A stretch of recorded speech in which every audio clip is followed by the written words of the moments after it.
links to the column go to another column written by another writer that's extolling the virtues of 5G.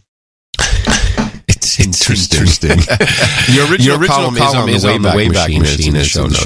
It's also, you can find it. It's also PC Mag, Australia, and PC Mag, UK still have it up. See how long this lasts. It could be for a while. They still have the wrong bio and everything in those places. But the point is that now I'm just wondering, wait a minute, what? Yeah, and by the way, I said no to all editors. I got no response on any of this one. I said, hey, Colin's gone. Why? They could have said, because it sucks. You do that. Usually it sucks. It doesn't get put on the first place. We have to put in a FOIA request. This was August 22nd is when the column ran. So then I'm thinking, well, this is obviously somebody, some advertiser. That's what I'm thinking. Came up and said, hey, you know what? Verizon's bigger than AT&T. Verizon and AT&T and T-Mobile are all on board. And so I said, what is this idiot doing here? This isn't working. This is a situation. This is not going to in an odd way, John. Comes back to Hearst's opinion about lifestyle magazines or whatever. Ziff. I'm sorry. That if you could have a magazine, and look at PC Magazine.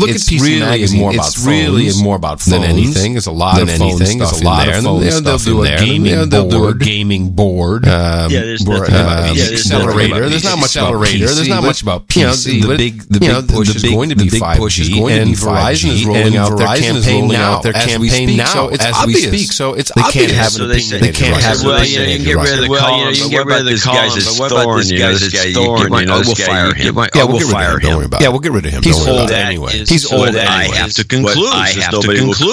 Nobody will turn an email. That's right. Unless we should have Senate hearings about this. And this, please stop. No, I'm not. I'm just trying to keep. We need to emphasize is this is how it works today. That's why our value for magazine is so important. This is why we ask you. Even though there's still nobody to fire us here, but we give in to big advertisers. I don't think Garcia be saying. Meanwhile, of course, now that I'm going to start looking into this 5G thing. It's going to rip your DNA. It's going to rip your DNA to shreds. Maybe they're coming knocking and drop off a check or something for $1 million. I won't do it. $1 million. I won't do it. Well, it's not going to happen. If he's making it to even $2 million. We can consider it as an exit. I thought our minimum was 5. But there is to fool you into thinking it's time for a new one. So that's the directive. And I think this is very big. Well, the other part of this was, I think, if you can find the old column, you read the comments. There's about 3 or 4 people in there that seem very knowledgeable. And they are going on and on and on and on and on about stuff. And I'm thinking maybe the comments had some choice tidbit that needed to go, because that could be. And so you got to get rid of the column. You got to get rid of the comments. You got to get rid of the guy who wrote the column. You got to get rid of everybody you can. Yeah. And so I was looking at the comments. There's some very interesting. Sorry situation, but this is what happens in media today. When you have native ads in the New York Times. Yes. So, and a bunch of, skewed opinions and everything else in between. So this is why it's so important that people help us keep this show going straight up without having underwriters or advertisers or anything. Whatever you want to call them. So let's thank, we did thank Sir Slotcar Baron of All Podunks. Onward to Mark Empson. All Podunks, by the way. Mark Empson in Plainville, Connecticut, $300. I cannot find an email from him. You might want to look. And while you're looking, James Rogers from Wilmington, Delaware, $250, and he did write something, but it wasn't for this. Wasn't for this donation. No, I have nothing from Mark. Jim Rogers just sent a link to the Leroy Van Dyke, the auctioneer, some time back, but he never. Okay. Well, it's an NJNK then, I guess. Yeah, I'm just going to give some karma for all these people right now. You've got karma. For being executive producers. Yes. And finally, Sandra Langston, right there in Austin, Texas. Yeah. She comes in with $200 to be the associate executive producer. Need a title change, went for subtle and ended up in the weeds. Please change to Dame Dang It All from Dame Mello. This is Dame Mello out of Austin. Okay. Dame Dang It All. Dame Dang It All. Nice. Many thanks. Send an email to John, but you might get a kick out of living in Europe has become a living hell of double-clicking every dang cookie warning because of the new regs. That's true. Yes, this is stupid. Yeah.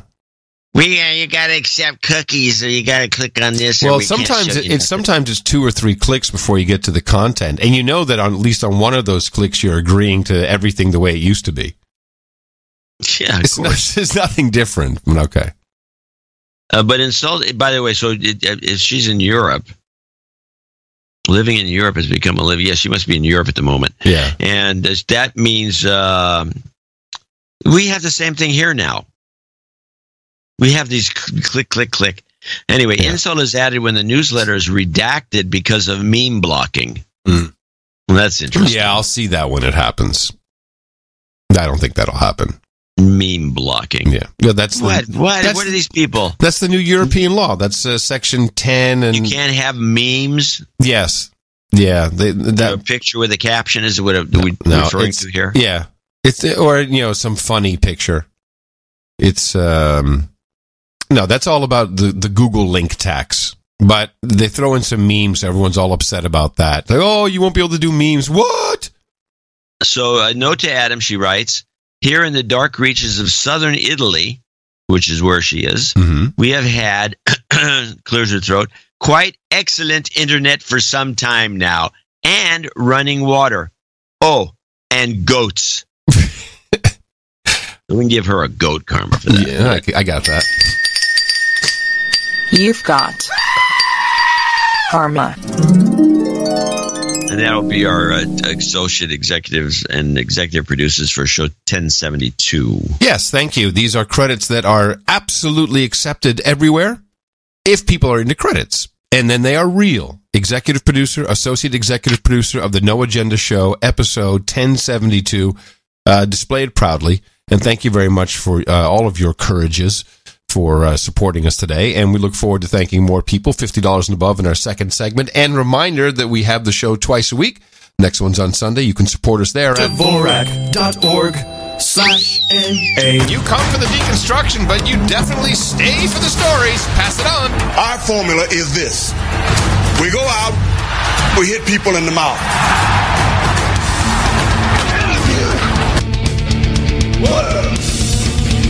Order. Shut up, slave. Got a note from Dame Elise Garling. Yeah. Let's just share that for a moment. Hey guys, in Bristol Bay, what? The Bass Girl. No. It's not the Bass Girl. She's she's the Dame Elise Garling, limoncello babe, hot Alaskan fisher chick. Yeah, that's what I just said. The Bass Girl. She's in Bristol Bay having some fun shooting ducks and picking berries on the tundra. Fishing season well over. Want to let you guys know we're keeping you guys are keeping me company out here as I picked lingonberries, crowberries, and blues. Had quite a few. Yes. Yeah, she's got the brother who's friends of the guy who owns the bar in Ballard. Who we're going to have the next meetup in Seattle. Yeah, she's going to send some Alaska salmon to us. How about that? Sounds good to me. Oh, definitely. It's the best there is. And also, we now have mockingbirdlist.com. Mockingbirdlist.com. Oh, yes, right. The people that are suspected of being in some form of CIA Mockingbird program. Or FBI, who knows? Yeah. I mean, I've been very taken aback ever since it turned out that Bob Woodward was working for the FBI all this time, which was revealed in WikiLeaks and brought up in some other document. Yeah. And we always thought CIA, so we were wrong. Right. I do have an Ask Adam quiz. Okay. Do I need to get the jingle? I got a little. Yeah. Let's get the jingle. Okay, let's get the jingle. I'm excited. I'm slow today because of the, Yeah, you're clogged. I'm totally clogged today. Here we go. Then protect. No, that's not it. That's the best part. Now, here's the jingle. It's a different jingle, but it... Oh, God. Ask Adam. All right, it's time to play Ask Adam, where John has some kind of clip and he wants to ask me a question about it. I want you to name this movie. Besides, that whole rap of yours is bull anyway. Good, evil, it's all the same crap. Rock and roll is the only thing that counts. Dig, hard ass, blistering, awesome, heavy metal, rock, and roll. We'll see.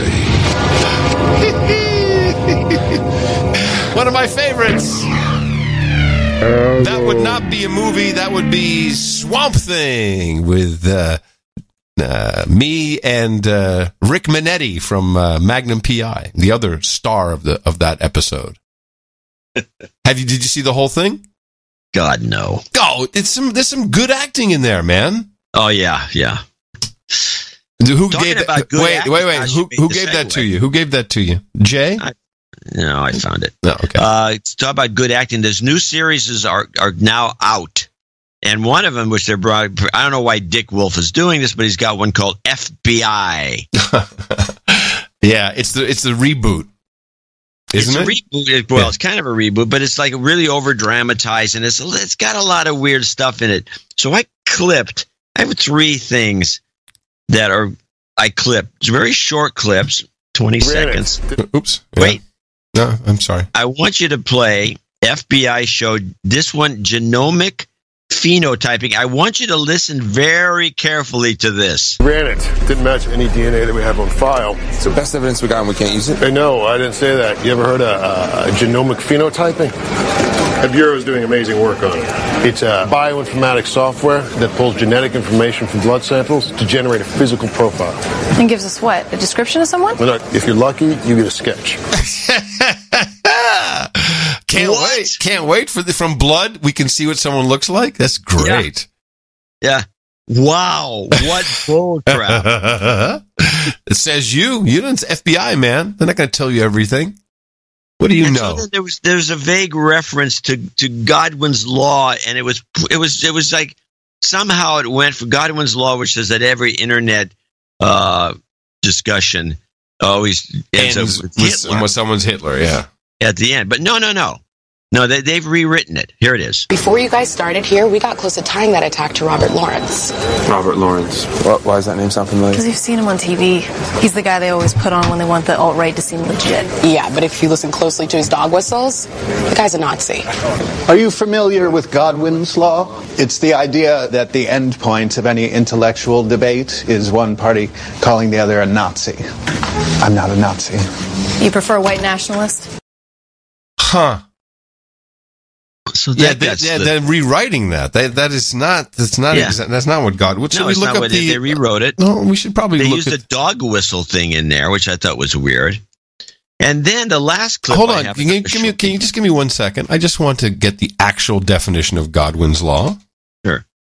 Godwin's law definition is an internet adage asserting that, quote, as an online discussion grows longer, the probability of comparison involving Hitler approaches 1. That is, if an online discussion goes on long enough, sooner or later, someone will compare someone to Hitler. Yeah, that's not the same. But Dick Wolf, I mean, the show, when I remember the FBI back in the day, which must have been late 60s, 70s, it would always be perpetrator, the FBI guys in suits in like a really boxy looking Ford would go find stop FBI. The perpetrator turns around, fires a shot, misses the FBI. FBI, poof, poof, 2 shots, boom, he's down. Every single episode went like that. And then we had the FBI looking like goofballs during which is why I think the FBI looking like goofballs was very much a part of the Law and Order series. 90s. Which makes me think that somebody went up to Dick Wolf and said, look, you've made us look like goofballs long enough. You're doing this show. You're going to make us look smart. The FBI doesn't need any help looking like goofballs. But again, they look like goofballs in this show with the genomic phenotyping. No, I think that makes them look cool and hip and like CSI. Unless you know anything. Hello? Look, no one knows anything anymore. So now it turns out, this is the last clip. This is the phone battery clip. It turns out that what you want when you use a phone to detonate a bomb, you want the phone to blow up. And that's the detonator for the bomb. No, that makes no sense. No, that's the way it works. You don't understand anything. I just got the report back from the explosives lab. The phone our bomb maker used as a trigger was a Hansma 2600. The same kind of phones you guys found in Bernardo's hideout. It's old, cheap technology sold mostly in Asia 10 to 15 years ago. Why would the bomb maker want to use that? Because batteries back then didn't have good temperature sensors or fail-safe, so they ignited more easily. You got deep on this. By the time I'm done, I'll be able to build one of these things, which I knew we'd seen once before. Well, it doesn't seem like you press the button and then it overheats really quickly and blows up. No. That's the way it works. That's the way it works. These old phones, these 15-year-old phones, it's like a promotion for modern phones. Oh. Those old phones will blow up after a year. Oh, not the new Samsung? Interesting. Geez. Yeah, the phone blows up and there goes the bomb, and that's what you want. This was an unbelievable show stupid. In terms of like, I can't imagine anyone not being very upset by this dialogue. Well, I do need to tie in phone for a second. I don't know what's going on, but I had to go back to the Nokia E71. I've gotten off of the Kyocera. What happened? Battery life. Just battery life is not sufficient. It'll last for a day just sitting idle. No. Those old phones supposed to last days. But this is not almost an old. A week. But this is not an old. That's the point. This is not an old phone. This is a new phone. What are they doing to tap the battery? Well, it's tracking. It's just first of all the battery. Yeah, maybe the battery is very small. It's tiny, and so I went back. The E71, the battery is almost the entire size of the phone itself.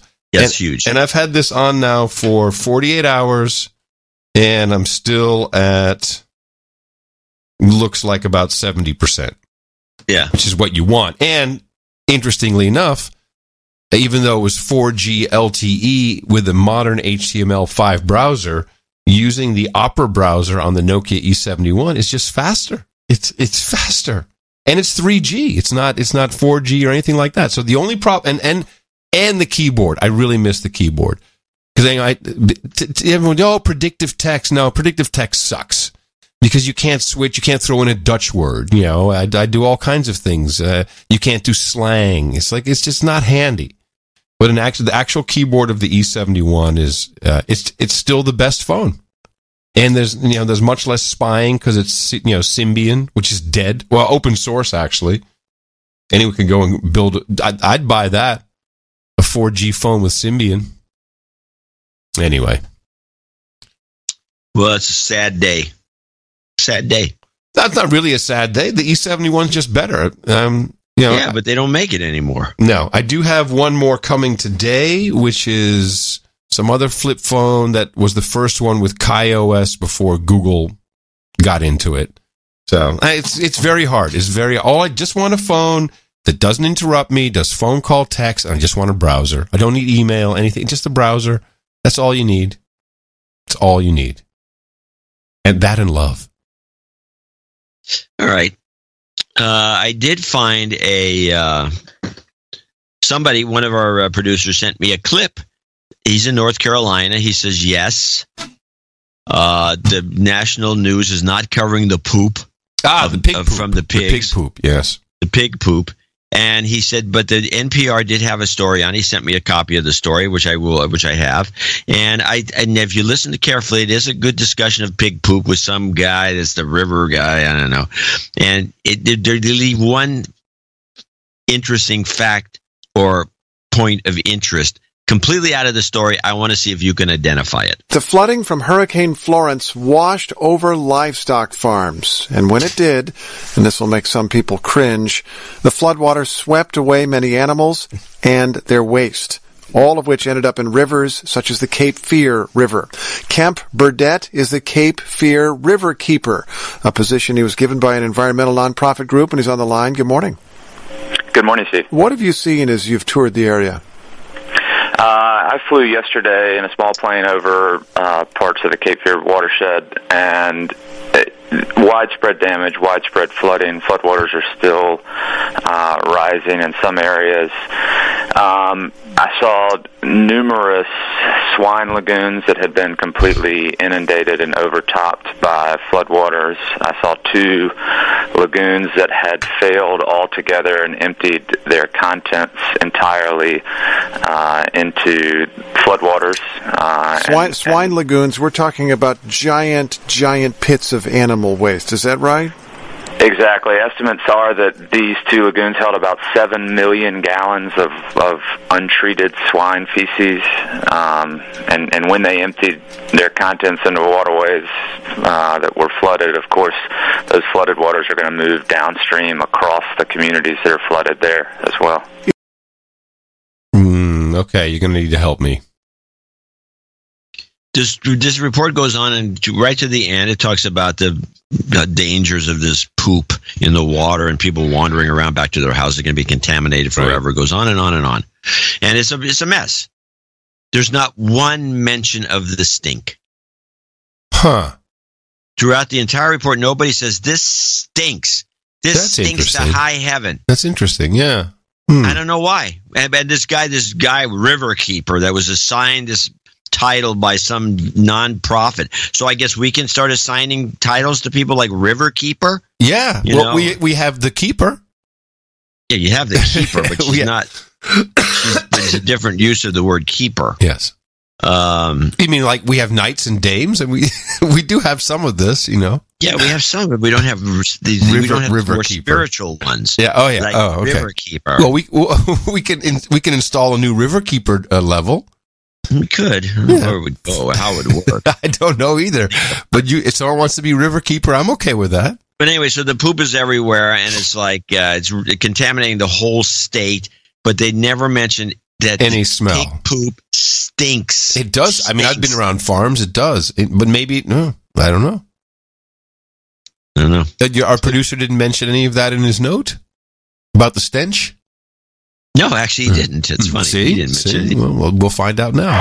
And in the black trunks, weighing in at over 3,000 troops, the ISIS of virus, the killer from Nigeria, Ebola! That's right, everybody. Ebola is back. And whenever Ebola rears its ugly head, we are on watch here at the No Agenda Show because, you know, they love to send in troops to keep everybody calm, but there's maybe something going on. I don't know. Doctors with Borders are involved. Red alert. An alert for Ebola rings out over the streets of Beni in the northeastern Democratic Republic of Congo. The death toll is rising. For 3 weeks, the community has been on alert, but in this conflict-ridden corner of the DRC, it's hard to control the virus. This disease called Ebola is already close to us, so customers are not wearing helmets. We were told that it can spread through the sweat, and our helmets are shared by our customers, so we're telling customers not to wear them. In the last 2 weeks, nearly 1,300 people have been vaccinated. Congo's National Institute for Biomedical Research is also testing a new drug for Ebola patients made in the US. 10 patients have received it and responded well. When we went to Mangina, there were 5 or 6 patients and 2 in a severe state. I said we need to treat everyone. We can't only administer to the less serious cases. Some of them were very serious, and in particular, a child who had bloody stools, and after this treatment, he is now recovering slowly. The DRC had just emerged from another Ebola outbreak some 2,000 kilometres away in Bakoro in the west. It was declared over in July, just a week before this one was discovered. 33 people died. It was the first time an Ebola vaccine was used in an outbreak and was credited with containing the spread. This time will be more challenging. Cases are spread across 2 of the most populated provinces in the country. They share borders with Uganda and Rwanda, and it's an active conflict zone between rebel and government forces. This epidemic in North Kivu is going to bring a lot of surprises. It's not like the earlier epidemic in the West. The number of cases is going up and the number of infected zones is increasing, so it will take a long time to control this epidemic. I really like this report. for a number of reasons, because it's a signaling report to me. This is signaling what is going to happen next. We had 33 in there. I'll just throw in the 33 dead, and then you have my attention. We had the fear of it spreading through helmets, just so that tells the population, like, be afraid population. Yeah, and these are the taxi motorcycles. So, don't, by the way, I would never want to put on someone else on a motorcycle taxi. I'm going to wear some stanky helmet. We had that. We had the vaccine, which is hopeful. Although I thought that was all done and taken care of, and didn't we pay for it? And then we had all these emergency vaccines the last time this bull crap went down. We sent thousands of troops. But this is different. This is the Democratic Republic of Congo. I want to mention something. Mm-hmm. They had the vaccine, which is one way of preventing it, and then they had some drug that I don't know anything about. I don't know anything about it either. They just some new drug that they have that pops up. There's all kinds, and they specifically said from the United States. Yeah. They didn't have to say that. Oh no. Well, the Democratic Republic of Congo is a very interesting place. You know the biggest population is there now is not Africans or Congolese. It's Chiners. The Chinese are all over the place, and mainly for the cobalt, which you need for your phone. Cobalt is, you can explain that better than I can, how important cobalt is. Cobalt is an important rare earth. It's not technically a rare earth. It's an elemental substance, but it's it's used for all kinds of electronics, and I think in the screens, maybe. Mm-hmm. Yeah, I'm not sure. I don't know. I'm not sure. I can't explain it, but I know that cobalt is used a lot in modern industry. And I think we're going to send troops in. It's also used for make cobalt steel. It's a very important product. Yes, I think we're going to send troops in again. And this is not about Ebola. It never is. Remember the last time? Remember we watched this stupid guy land with the private plane, and then he's like, oh my God, he's going to the hospital, he has Ebola, and he just hops out of the back of the truck. Oh, okay, I'll walk in the back door here. It's bullcrap. But something is going on in the Congo, and you can expect troops next. Because that's what we do. And I think China has something to do with it. Obama, Ebola has started Ebola's gonna kill us all. Woohoo! Good catch. Yeah, that's our Ebola update. We'll keep our eye on it. And I did want to discuss with you briefly about this code of conduct for the open source Linux development community. Yes. This is very interesting. And I know I saw you tweet something about the story this morning. Yes. So this is, that Linus Torvalds got wrapped up in some kind of social justice warrior movement in the open source community. There's one woman in particular doing it all. Oh, really? Do we have a name for her? I didn't expect to do the story, so I don't. But she is very I can get it if you just talk about it. It's okay. Get her name. Well, what is interesting about what's happening here is, this is very much like Gamergate, and this is about, language, words being used mainly on the Linux kernel mailing list, and they got to Linus Torvalds, and he's now going off to, sit in a yurt somewhere and think about all the horrible things he said to people, like F off and whatever, because that's what happened. Yeah, it's what happens on development mail lists, but okay. And now they've created a code of conduct, and you can get kicked out of the group, and and it's all responsibility and have to be fair. The woman who put it together says it is a political thing. Yeah, it's a completely political thing. But the real talk that's happening now is that depending on the type of open source license you have licensed your code under, then there's a number of, this is all Richard Stallman type stuff, and I'm not well versed in the legalese of it, but any developer can pull their code at any point and say, you're not allowed to use this anymore, I retract my copyright, which could in effect ruin Linux to a degree. Oh yeah, you can't do that. That can't be possible. Well, it is. Apparently it's legally possible. I know, but if it's allowed, and if it becomes part of the system, the system won't work. It'll fall apart. Yes, they call it the kill switch. Linux developers threaten to pull the kill switch.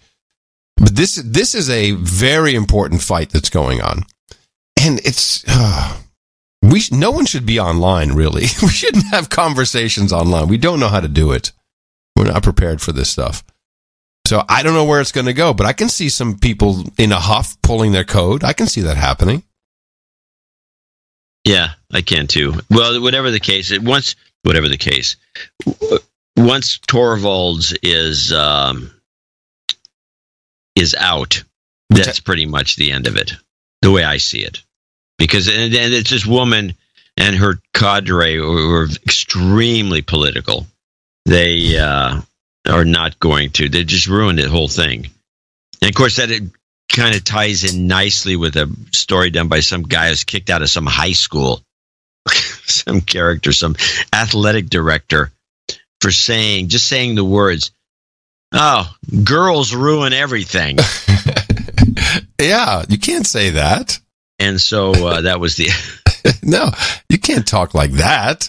That's wrong. But we'll follow up on this. Okay. Next show.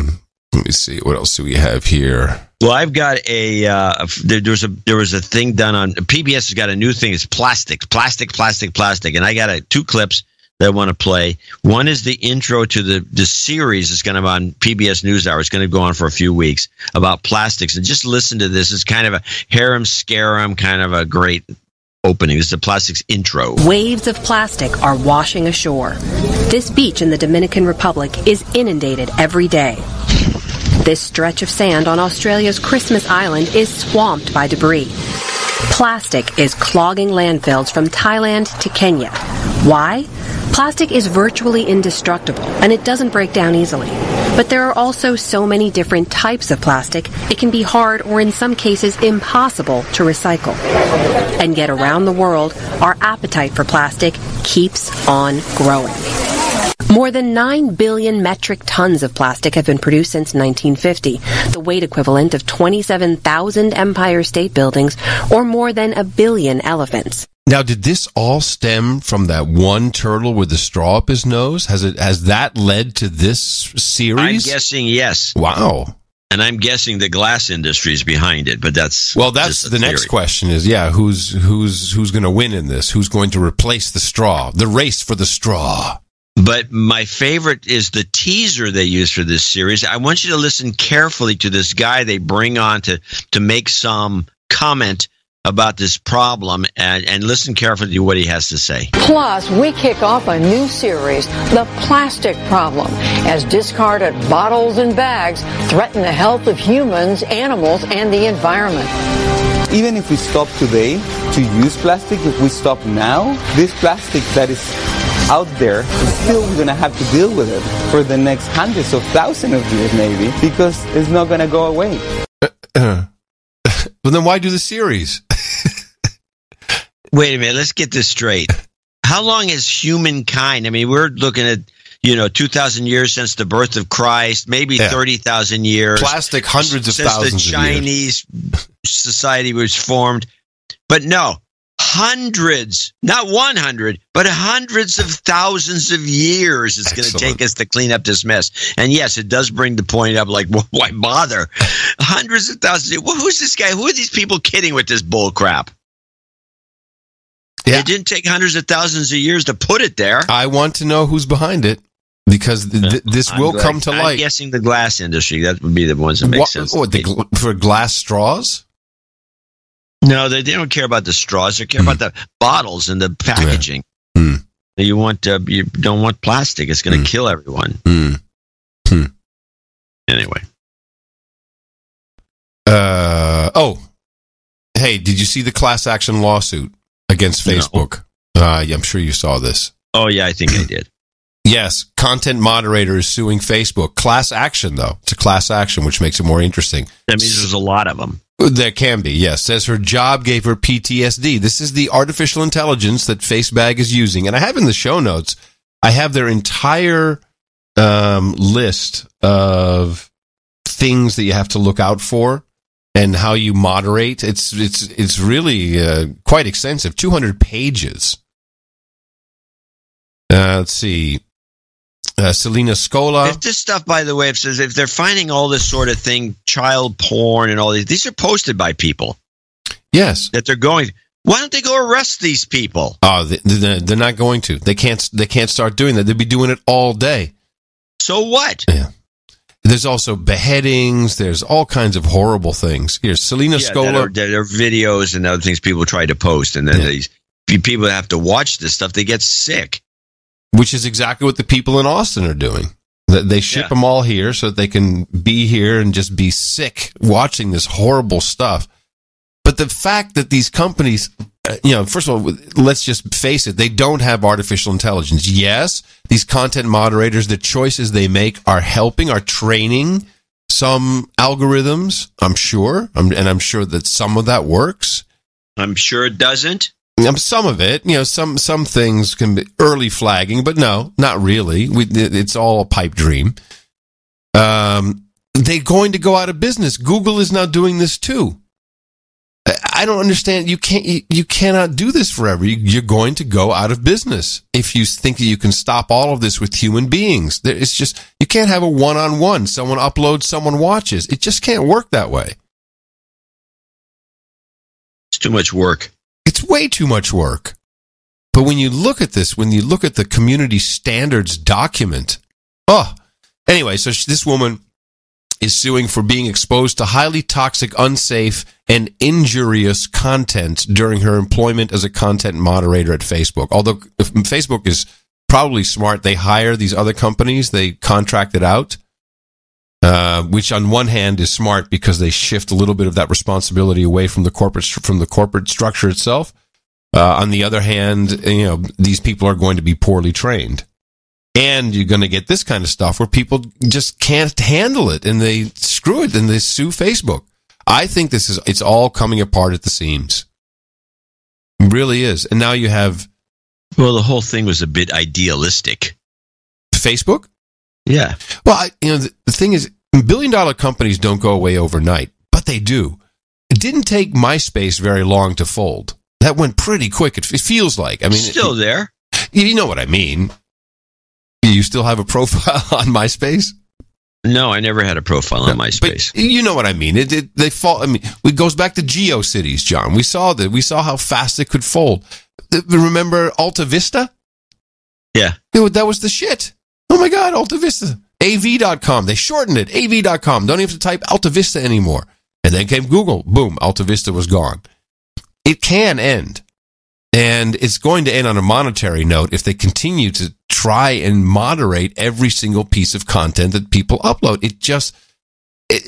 A, you can't do it. B, people are sick. They do sick stuff. And then they make videos and post them. And they make videos of it and share it with their friends. Yes. Yeah. So I think that a lot of these people should be arrested. I don't understand. I totally agree. Yeah. I should work with the local police. They have they have reasons why that won't work. Yeah, well, I have reasons why it will. FBI, let the FBI do it. They're too busy looking for something to do all the time. No, they're too busy, investigating sex scandals of nominees. Well, they're being forced to do that. Everything is upside down. It's very, very skewed. Let's talk Brexit for a second. Yeah. It did get the stopgap measure that involves Northern Ireland and Ireland. I got a couple of notes from our producers in Northern Ireland as well as Ireland. I like this one as an explanation. Adam and John in Sunday's episode, Adam was wondering about the Brexit backstop and the significance of Northern Ireland in the whole Brexit debacle. Yes. In short, Northern Ireland is the only major region of the UK that shares a land border with an EU country. Got it. As such, once the UK leaves the EU and presumably leaves the customs union, there will have to be some kind of customs check established between the north and south of Ireland. This is very difficult to achieve because the border is completely open and invisible with no passport controls, no physical infrastructure on the ground between the two countries. The demilitarization of the area at the end of the conflict and the dismantlement, this is the big fight they had in Northern Ireland, and dismantlement of any physical signs of the border are considered positives, and both sides are happy with this arrangement. Yeah, it took a long time for that to settle down. Customs checks would also be difficult to enforce as the border has some peculiarities. For example, There are a number of places where the border runs down the middle of the road, between two lanes of traffic, in fact, and there are many winding roads that can cross back and forth between the two countries over the course of a few miles. Because of all this, we have the backstop proposal, which is for Northern Ireland to remain in some kind of customs partnership with the EU, sometimes described as regulatory alignment. Great New World Order word that is. To ensure minimal disruption. This is a popular opinion in Northern Ireland, especially since the majority here voted against Brexit in the referendum. The problem with the backstop is that Theresa May's coalition partnership, whom she depends on to keep her slim majority in Parliament, are against it. They oppose anything that would separate Northern Ireland from Britain in any way. The result is a political deadlock, and Theresa May is unable to make much progress in negotiations with the EU. And there's another opinion on this from the Shadow Minister for Northern Ireland, Stephen Pound, Member of Parliament, and he thinks it's going to be much worse. This is not about people in the Labour Party striking postures. This is life and death to the people of Ireland, the whole island of Ireland, and we have to get that right. If you look at the border, 302 miles long, if you think that a camera up a pole can actually provide a border security, that will become a target. If you have a target, you have to defend the target. If you have a defender, you have to have someone to actually protect the defender. Before you know where you are, you've got uniformed UKBI or customs officers on the border. If you do that, then I'm not being hysterical about this, but the peace process is finished. The minute you have uniformed troops on that border, if the peace process is finished, then peace in the island, on the island of Ireland, is under huge threat. So if we cannot get that right, then we cannot get anything right. And you can talk about all you want about Sweden and Norway, but the Irish border is the issue. And don't forget, the Swedish-Norway border closes at 10 o'clock at night, and there are more crossing points between Monaghan and Northern Ireland than there are between the whole of Sweden and Norway. 302 miles from Donegal to Dundalk, 282 crossing points. Solve that problem, well, and you've solved the riddle of the universe. Yeah. I can see that, though. I can see how having uniformed troops on that particular border would screw up a lot. You know, it cracks me up. Yeah, I know the Irish in general hate the Brits, but the fact that they are going to give up their sovereignty to the Belgians is just remarkable to me. They went out of their way to stay out of World War II. Ireland was neutral throughout World War II, no matter what. And because they didn't want to get involved, they didn't want to help the British, they didn't want to, help the Nazis, they didn't want to help anybody. They wanted to be them own selves. And it just this whole thing doesn't make any sense. Again, I think it's the way kids are educated. They don't have much respect for anything but themselves. Globalism and themselves. Yeah, the big mommy and daddy in Brussels. You know what? Every kid should learn to eat Brussels sprouts at an early age. Get ready for their future leaders, so they can they can taste the freedom. I'm going to show my support by donating to No Agenda. Imagine all the people who could do that. Oh yeah, that'd be fab. Yeah, on No Agenda in the morning. Well, we do have a few people to thank for show 1072. And we'll start off with a birthday call out for I don't know what the relationship is, but Eric Vogel, $100. It'll be a happy birthday to Jennifer. Robert Newby in Hendersonville, Tennessee, $100. Lars Rustmeyer in Sweden, $100. Thank you very much. Thank you. Yelskadai. Sir Keith, $100. Roberto Mendez, 9140. Yes, 9:14 a.m. Dvorak, you're fired. Daryl Arnett in Norman, Oklahoma. These are $81 FPC magazine donations. I want to thank these people for doing this particular donation. And there's a few of them. And I'll name them. Daryl Arnett in Norman, Oklahoma, and Mike Robinson in Salem, Oregon. Don't inhale them. Scott Finlon in Oliphant, Pennsylvania. David Wynn in Rockville Center, New York. Chris Balderrama in Milwaukee, Wisconsin. Charles Eves in Hawthorne Woods, Illinois. Carl Lindner in Cary, North Carolina. Can you smell it? John Atwood in Cotter, Arkansas. Sir Craig Porter in Council Bluffs, Iowa. Marcus Müller, I think, in Deutschland. Hello, Deutschland. James Lavin in Louisville, Texas. Kirsten Gleb, Dame of the Wild Sky, 81. She used to go donate through Pop Money. Oh. And now she's doing straight into PayPal. I don't know what changed. But maybe because we weren't calling her the Dame of the Wild Sky. I will from now on. Yep. Zachary Zeisler in Wilmington, Delaware. David Eckersley in parts unknown. Sir Christoph Barron of Buckeye. Daniel Torriello in Charleston, South Carolina. Yeah, good group here. John Hall in El Paso, Texas. Sir Kevin Laughlin, the Viscount of Luna. You realize that these are all multiple years of subscriptions to PC Mag that are gone. Yeah. Gone for them. Locust, North Carolina, another area that probably struck. Robert Bruckner, $81. And last, Kimberly Lewis in Davis, California, 81. So that's a good group. Thank you for very nice. Kind of a tribute donation. And that remains open, this FPC Mag? For another week. Okay. Ryan Brady, Pittsburgh, Pennsylvania. Kelstar in Fresno, California, 65. Ryan Brady, by the way, was boobs. And he needs some relationship karma to break the world's longest drought. And job karma. Yeah, at least he's got his priorities straight.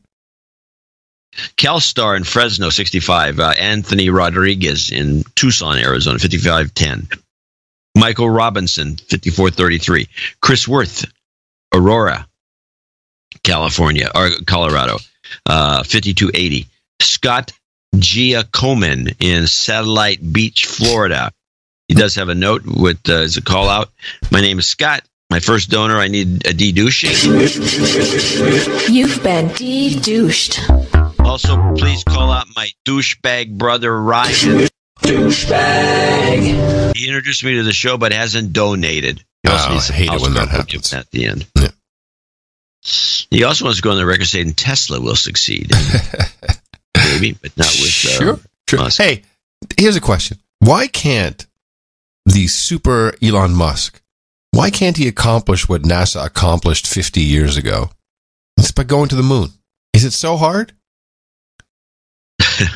He's going around it first. This is what they did. Mm-hmm. And a big giant bus he's sending up there. Joe Bissessi, 5038. David Weirman, Bettendorf, Iowa, 5033. Scott Nelson, 5001 in Melbourne, Florida. And the following people are $50 donors, name and location. Louis Pastor in Miami, Florida. The inventor of the El Pastor taco. Jose Ferreira, Newbury, Berkshire, UK. Niels Bonnecker in Hamburg, Deutschland. Robert, I think he's a sir. Robert Makowski in Rhinebeck, New York. Is Jeffrey Zellen in Oakland, Michigan. Mitchell, part of local number 1, I believe. Mitchell Kaufman in Hillsboro, Oregon. Michael Kleckner in Ewing, New Jersey. Tim White. Sir Peter Totes in Sugar Land, Texas. Darren Denikowitz, I believe, in Dubai, Arab Emirates. Oh. Give us a report from there. What's happening in Dubai? Send some photos.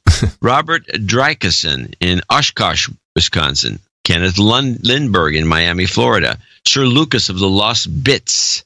And last but not least, Brent Vandenhorst in Eureka, California, saying it's long overdue. Yes.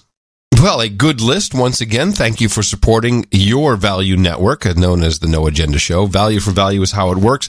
It started 11 years ago, and we asked a simple question. We're giving you 3 hours of entertainment and news and information and stuff you like. How does that compare to going to the movies and sitting in a dark room for an hour and a half with your date? And although it's a date, you never know. Hey, you have have a drink and some popcorn. That's $50. So you determine it. That's the best part about it. And usually, what people put in, they get out. That's what I love the most about the network that we've built over this decade. Thanks to everyone who came in under $50, typically for reasons of anonymity, but also a lot of people on the sustaining donations. You can all check that out at Dvorak.org/NA. A number of karmas to hand out. We got a note from Baron of KC, Dave Fugazodo. He says, in the morning, found out today an old army mate of mine, Brad Dahlberg, has a relapse of brain cancer, getting ready to go under the gamma knife, but wanted to see about getting some F-cancer karma for him on the next show. Of course, we happily do that, along with the jobs and relationship karmas as requested. Fucking cancer! Fucking cancer! Jobs, jobs, jobs, and jobs. Let's vote for jobs. You've got karma.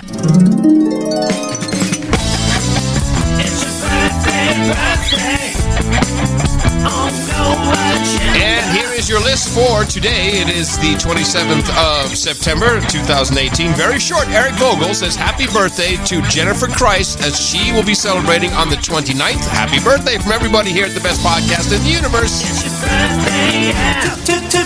Title changes. Turn and face the slaves. Title changes. Don't want to be a douchebag. No knights or dames today, but we do have a title change. And I'm a little confused now, John. Is it Dame Dang It All, or is it Dame Melo Dame Mello who goes to Dame Dang It All? That's a little. No, I think her new name is Dang It All. Dang It All. Okay, that's what I thought. So Dame Mello goes to Dame Dang It All. New title, and obviously you can always look these up on our peerage map at itm.im/peerage or dvorak.org/peerage.htm. Drop the last L for extra lovin'. That's it. Oh, okay. Well, it's kind of anticlimactic. What do you mean? Just we don't have any knightings. I can't help that. This is what it is. You're waiting for my big rundown. We need some Insta nights out there, people. Yeah, we do. We do need some Insta nights. So we have an issue here at the San Francisco Bay Area. Okay. I think it was Gavin Newsom and maybe some of the other Democrats. I pointed out that there hasn't been a Republican governor in San Francisco since 1964. Mm-hmm. So figure that one out. And so it's become just kind of inbred, corrupt operation. So they built this Trans-Bay terminal. Now I have a question about this. Is this the one that I got kicked out under eminent domain for? Yes. That is insane. I read what happened. So just to go back in No Agenda history, I was living in San Francisco around 2009. Yeah, at a very trendy, modern Natoma Street. It was a very pretty place. It was modern. It was a loft. It was modern. Very modern. There was a lot wrong with it, particularly the person I was with, but there was a lot wrong with it. And we got kicked out under eminent domain. Yeah, they took a really trendy little bar across the street, a little brick bar. Yeah, what was that called again? I can't remember, but it was very famous, and it was a landmark. But no. This whole area has got to go so they can move in construction. I even remember that they had lifted the noise abatement so they could work 24/7, and we were still living there. Yeah, that's how friendly the city is. Oh, that was the worst. So we got out of there before the poop thing. Anyway, they spent $2.2 billion on this Trans-Bay terminal. What it did is replace the old bus terminal that was there. It's a bus terminal, right? And it's still a bus terminal. But that wasn't the idea. Well, they sold it as the terminus for the high-speed rail from San Francisco to Los Angeles. Right. That's the one that runs from Fresno to Bakersfield. And you won't have to take your shoes off. And so the high-speed rail is going to come barreling in through a tunnel somewhere and under the city, and then up into the Trans-Bay terminal, or stay in the tunnel, I guess, underneath the Trans-Bay terminal. And that hasn't happened. And so what they've got now is a bus terminal, a glorified bus terminal for $2 billion, for $2.2 billion. And it just went up recently. It's already falling apart. I got 2 reports. And by the way, this report's not even up to date, because now it turns out there may be 3 cracked beams. Of course, they're using Chinese steel, we're guessing, which may have something to do with this, which is another issue nobody wants to talk about. Support beam Transbay Terminal. Well, Liz, some of the surrounding streets have opened, but the main road that goes under the heart of the transit center remains closed, and it will stay closed until crews get a look at that crack on the support beam that was discovered this morning. This is the beam in question. Crews found a crack when they were installing ceiling panels around 10 in the morning.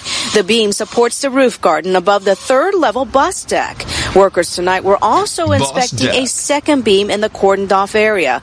Bus riders were shocked to hear the news. The building's been only open for 3 months. Crazy. Scary. Because I don't know what else can happen if, like, foundation and we are sitting on piles of trash. Yeah, it's kind of scary. You would expect that everything would be good to go after all this time. The Transbay Transit Center cost $2.2 billion and opened on August 12th of this year. The Transbay Joint Powers Authority says out of an abundance of caution, it decided to shut down the brand new transit center. I read somewhere explicitly that it was U.S. Steel, but I guess that was a wrong report. I don't know. It doesn't. They never tell it locally. Maybe it is U.S. And Steel. Is it the steel that is cracked? Yeah, the actual steel beam cracked. That's not good. So what does that do? You might be able to weld it. Who knows? But here's part two, which adds insult to injury. And this is the second embarrassment for the transit center this month. The visitor walkway around the rooftop park started crumbling about 2 weeks ago. A spokesperson said that they would patch up the eroded sections as needed. So Jay told me about this because she walks dogs in that area. She says the rooftop, which is way up there, it has a walkway and it's kind of supposed to be pleasant. It's got a lot of plants and grass. But they built it with some crazy new material. It cost a lot more to make it this way. And now it's crumbling and falling apart. So they don't know what to do about that. And meanwhile, right next door, of course, you have this situation. Not far from the transit center, managers at the Millennium Tower are a step closer to submitting a report on the cause of a cracked window. The owner of an apartment on the 36th floor of the sinking building noticed the crack on September 2nd. It's since been taped up. Today, an engineering inspector rode a window washer rig up the side of the high-rise to get a closer look. The external inspection is one of the last steps before management submits a report to the city. It's expected to be completed by next week. The city wants to know if the crack is related to the sinking and tilting of the tower. Who made this thing? Who was the main contractor? Do we know any of that? They're not mentioning it. We used to, they used to write them all the time. I think they the solution to them, of course, is just to go bankrupt and screw everybody. They get their money out, whatever they put in. I'll look into them. I don't have their name. It's just, another local, this whole city, this city of San Francisco is really bad. It's really bad. How's the activity on the freeway? Are they still there? They haven't gotten an update from you. Yeah, no, it's fine. No, you're talking about the cops. Yeah. Okay. So about 20 minutes ago, I saw a tow truck pulling some car, and then all the cops and everything followed the car, and that was the last I've seen them. They're all gone. So I don't know. They're never going to explain any of this stuff. Now, I do have one clip I wanted to get to. Hillary was on the Colbert Show, and she goes on. Oh, about her paperback. She's a paperback writer. Yeah, her paperback. So she's going around. But on that same show, Colbert and Neil deGrasse Tyson went out the back. With they had the Mars rover, so-called Mars rover. The Mars rover. This monstrous thing. I don't know. You can't get this thing to Mars. I don't know what kind of rocket you're going to have to put in. The thing's just bigger than Hey, man, don't doubt Elon, man. He can do anything. Well, it's a NASA rover, not Elon's. Oh, all right. And so they get in this thing, but they're on the outside of it looking around, and they spot a couple of tubes of oxygen and nitrogen going into the cabin.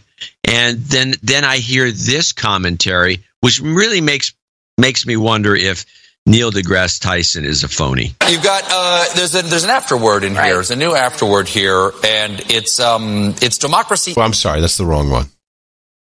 That can't be right. No, you're wrong. You got the wrong one. It says, I got it. This is badass, right? Yes. Look at this. Oxygen chamber supply line. Oh, we got oxygen and nitrogen coming together. And what's happening then? Oh, that's a nice reaction. What's that? Yeah. What happens? Well, nitrous oxide. Yes. It's whippets. This is a party bus. We're going to be tripping balls in this thing. These rovers are rocking. Okay. Well, what is nitrogen and oxygen coming together? It's called air. Yes. But somehow air he calls it nitrous oxide?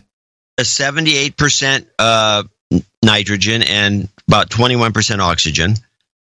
That's what air is made out of. And this is making, you put those two together in those two tanks, and you're making air. If you put nitrogen and oxygen together and it somehow made nitrous oxide, which is the result of other kinds of chemical reactions, the entire planet would be on fire, and we'd all be stoned. Well, that explains everything. Finally, an answer to the universe. We're all stoned. So the fact that he would say you're going to get a reaction between nitrogen gas and oxygen gas, as opposed to just getting a kind of a mixture to create a normal air environment, or maybe oxygen enriched, which is, I would guess, is beyond dumb. Damn it, Jim. He's an astrophysicist, not a chemist. It's unbelievable. No, it's totally believable. He's an actor. He's an interesting one. He does a good job. No, he's definitely an actor. Like this Mars rover was for real. Come on. Oh, yeah. No, that thing was ridiculous. Anyway, so Hillary was on Colbert, and I do have a... Good catch, by the way, on that. Good catch on the nitrous oxide bull crap. No one calls him on that. No one says anything. No. Of course not. He's Neil deGrasse Tyson. Why would you call him on that? NDG. So Hillary is on Colbert, and she goes on with all these assertions about, especially over the last month, our democracy is under attack. It's a republic we live in. Our democracy is under attack, and she goes on and on and on, never citing any specifics of any sort, just going on. Everyone's agreeing and clapping. But let's play a little bit on her plugging.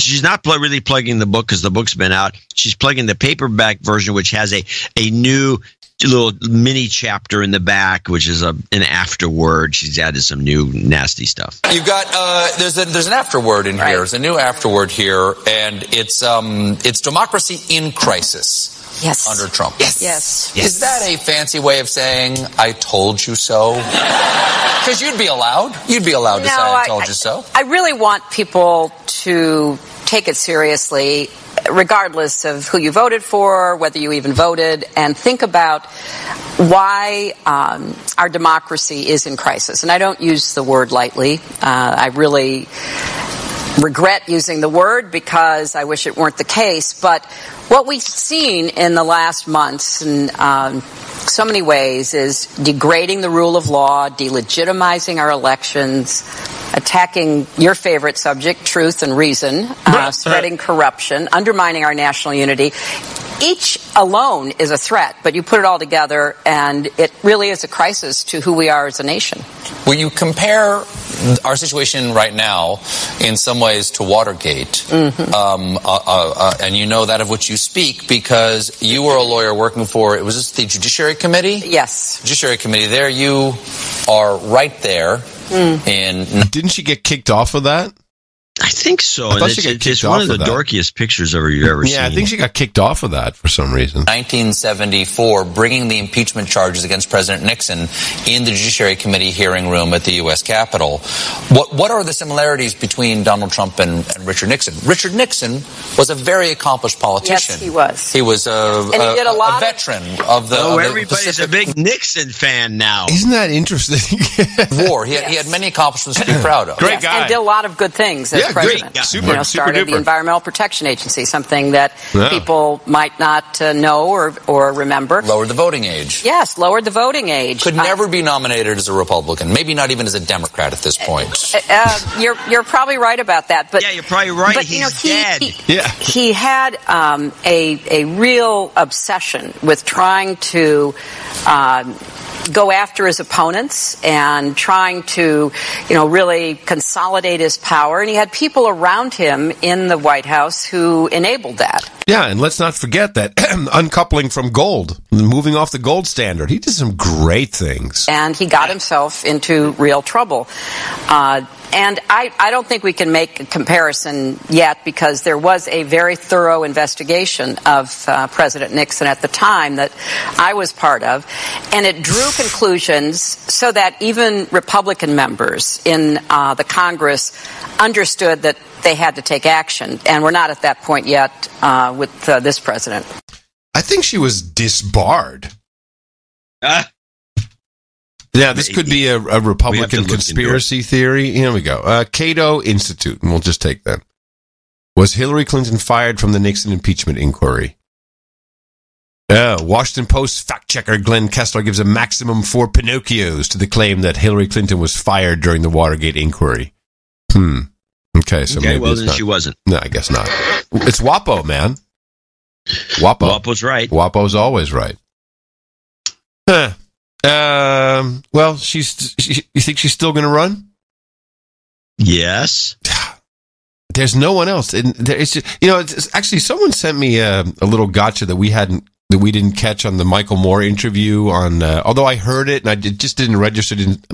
I figured maybe, and I didn't think about it afterwards. When Michael Moore was on the Bill Maher show about giving money to the Democrats. Listen to what Moore actually said. But the good news about this election in November is that people like myself and others, you've contributed to the DSCC. I'm still feeling it. He says DS. He wants to say DSA. But he then says he changes it to DNC. DSA is the Democratic Socialists of America. Oh, good catch. Yeah. That was Josh Jackson caught that. It's like, that is an interesting point. We got to keep our eye on this DSA. I'm not quite sure exactly who's running it, but I think it's bigger than anyone realizes. And that, of course, is the party of Alexandria Ocasio-Cortez. Yes, there's a few others running under that moniker. Yeah. CNBC finally got the memo. We did the story a few weeks ago. We have been predicting this since probably the early episodes of the show, just talking in technology terms as to what eventually is going to happen.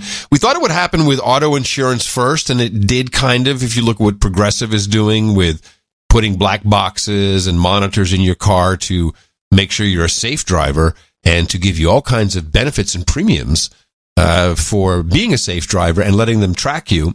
And this is the John Hancock life insurance story, but now from CNBC, who finally have seen this as news. Then we have John Hancock, one of the oldest of all life insurers. They're changing their business model with your health in mind. All right, wrap it up, Susan. What are they doing? So they're going to stop selling and underwriting traditional life insurance. Instead, they're going to sell these interactive fitness policies that are tied to Fitbits, Apple Watches, where you basically log in your meals, they track your workouts, and then they decide on the premiums, and you get perks for logging in, what you're eating, how much you're working out. They give you gift cards or they give you premium discounts. If I want a John Hancock life insurance policy, I got to have a Fitbit or an Apple Watch, and I got to plug the thing in, and they've got to hear about my heart all the time. And how much you're working out. Hopefully you're on the elliptical daily there, Stuart. What a joke. Yes. But you can't get a life insurance policy from these people unless you do that. It has shown to them, John Hancock, that this is actually very popular, something that they've offered since 2015, and the growth rates have been tremendous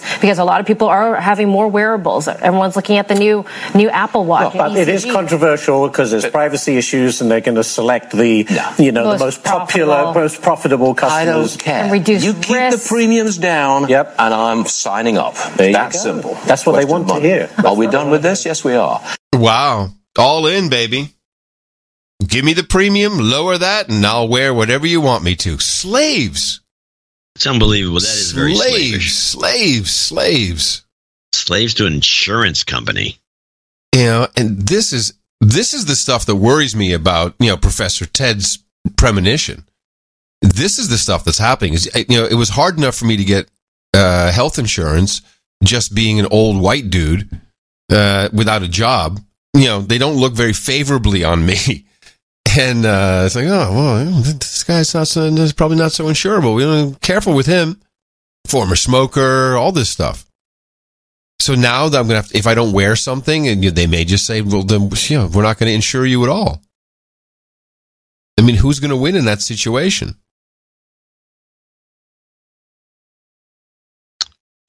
I'm looking at the DSA website, trying to figure out who's behind it. It's a group of people I never heard of any of them.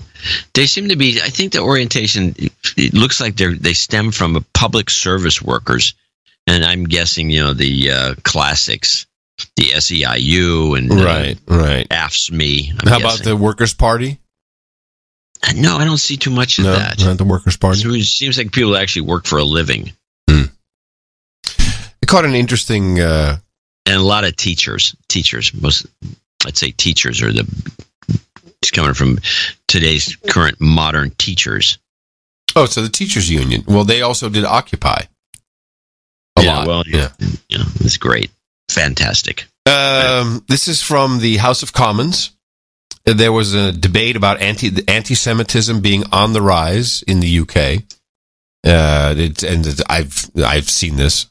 I know it's all. There's lots of problems in the UK. It's not. They got more problems than Brexit. And this is Ruth Smeeth. She's a member of Parliament, and she was giving a speech, and I just had to play this for our own entertainment. Madam Deputy Speaker, I find myself in the bizarre position today of feeling obliged to state for the record that my register of interests are in fact accurate and that I have not failed to report any additional employment. Specifically, Madam Deputy Speaker, I feel I must inform you that I am not a CIA spy, I am not a Mossad agent, and nor am I an MI5 operative. And to assure people who are occasionally foolish enough to Google me, although I would urge you not to, it can be unpleasant reading. I do not work for the people of Tel Aviv, but for the people of Tunstall. These are just some of the regular anti-Semitic tropes that have become normal in my world. And to be clear, just in case I needed to say it, I am not, nor have I ever been, a lizard, transdimensional or otherwise. What I am, Madam Deputy Speaker, is a proud trade unionist, a Labour Party activist for over 30 years, and a lifelong anti-racist. I also happen to be a British Jew. And in 3 decades of political activism, there has never come a time when those 4 parts of my identity provided any form of conflict until now.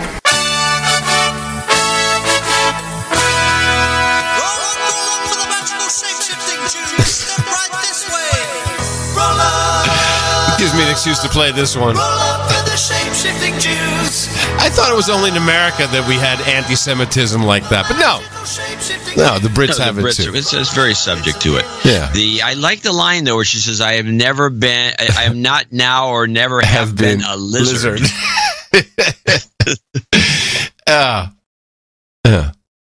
It's fantastic. I'd give you a clip of the day for that one, but I think it's okay. I gave you a clip already. Yeah, I already got one. That's good.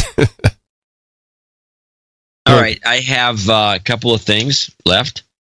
I do have if we want to kill some time, I have the history of Sweden. That is quite interesting. I would like to. I'm very interested in Sweden still, especially now with the Parliament voting out Minister Stefan. So now, and this is the Sweden Democrat Party, who are, I guess, I'm going to get this all wrong. Who now have to form a coalition, and things are changing. So yes, I'm very interested. I'm all in on Sweden. Let me see. We don't know Sweden. We don't understand Sweden. We haven't got a clue about Sweden. This is for those podcasting guys. Not this. I know it's the same podcast or another one. Deconstructive. One of the guys is an expert, and he's a historian type of guy, and he gives a history of Sweden that is alien to anything that Americans generally know. Now, when I went to Sweden, as I do when I go to.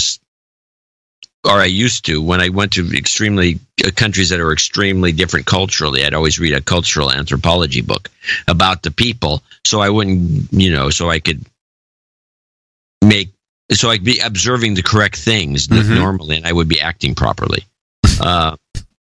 But this is the history of Sweden. It's a long clip, but you can stop it or not stop it. This is you have to look it up in the archives because this is from about 3-4 shows ago, which never got played. Okay. What's it called? History of Sweden. I was 1. Yeah. Okay. History of Sweden 1. Here we go. And I'll try to explain. So, like, Swedes are not West. They're not West. This is not a Western country. That's true. This looks like a Western country on the surface, but it's not a Western country. It's a collectivist country that belongs to Eastern Europe. Now, this is the deconstructive podcast, but not the initial one we played, the second one.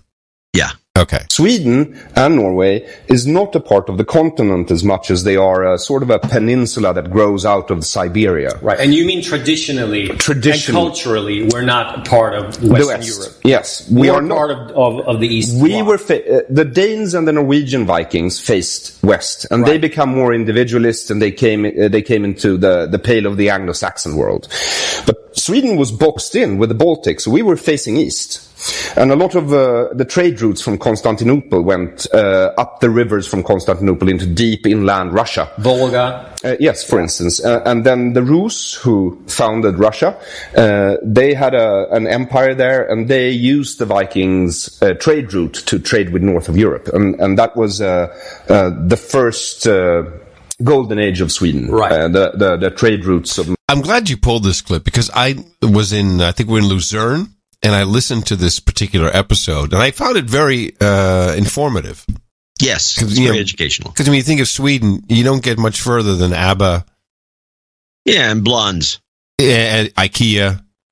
And don't forget Hammerson Morse, H&M. That's a big one. Northern Europe. About 1,000 years ago. Yes, and they're deeply collectivist. And now what happened is Sweden is so far away that it wasn't affected by the rise of Rome. It wasn't affected by the fall of Rome. It wasn't affected by the rise of the Catholic Church. It became Catholic, the second last country in Europe, I think, to be christened.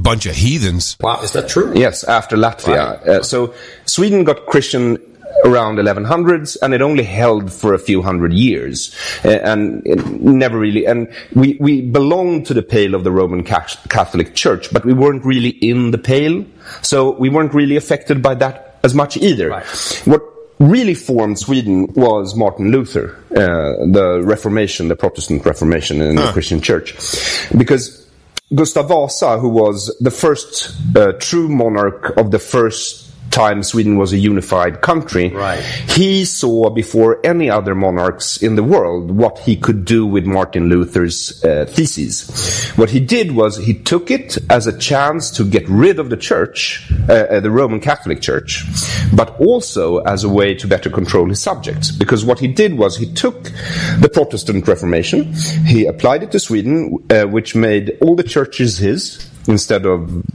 Rome's, and including all the land and all the assets, and all the land and all the assets, and that's what we learn in the history books in Sweden, that Gustav Vasa took the churches because of the treasure, but that's not the treasure in the church. It's not the buildings, it's not the land, it's not the silver or gold they have up at where the priest stands.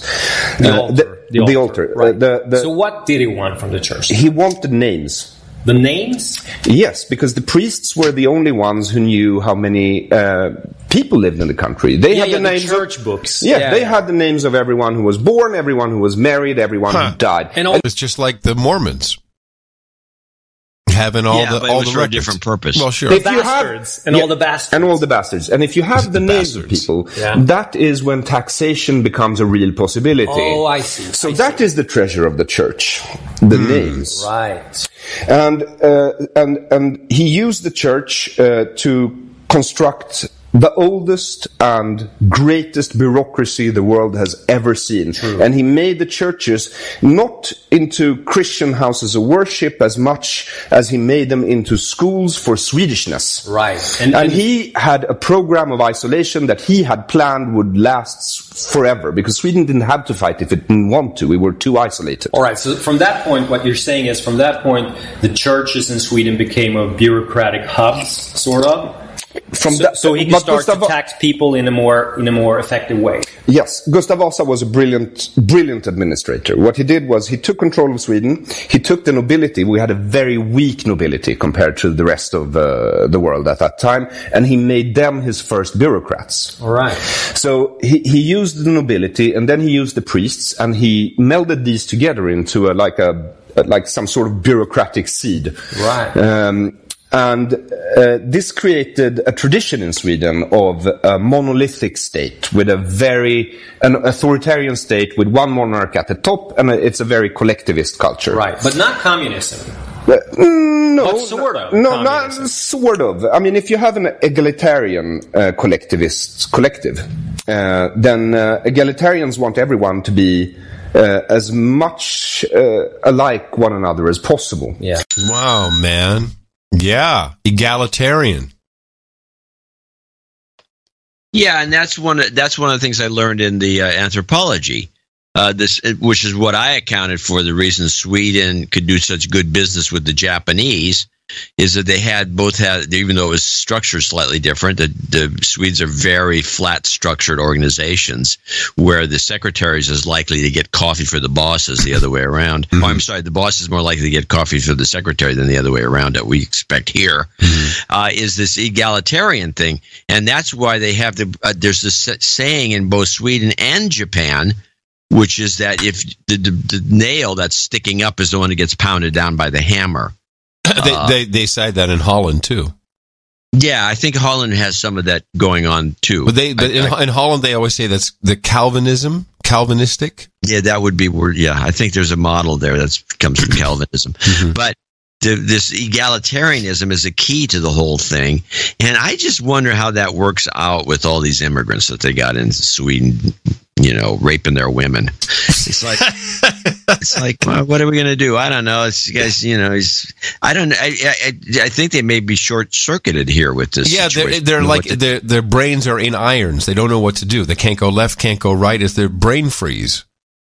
Yeah, because of these years and years and years of this culture, which is, I think it was important to know that it's Eastern. Yeah, it's an Eastern European culture, not a Western European culture, which we can't quite grasp. No. We can't quite grasp that. And even when you go there, although I've been to Eastern European countries, when maybe it does resemble them more if you start to think about it in hindsight.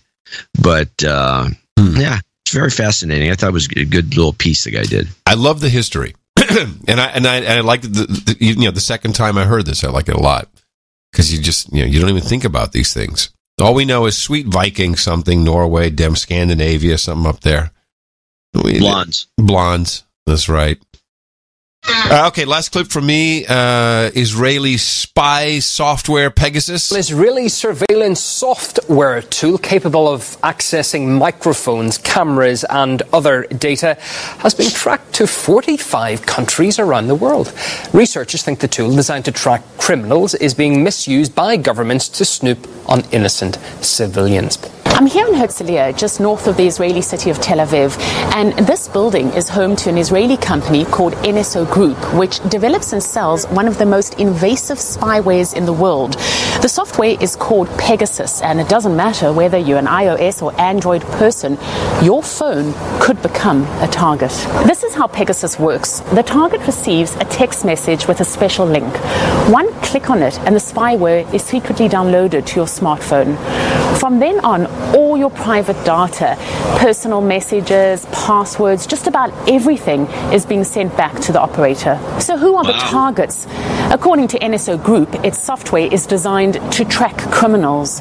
Our products have saved the lives of thousands of people, prevented suicide terror attacks, helped convict drug cartel lords, facilitated complex crime investigations, and returned kidnapped children to their parents.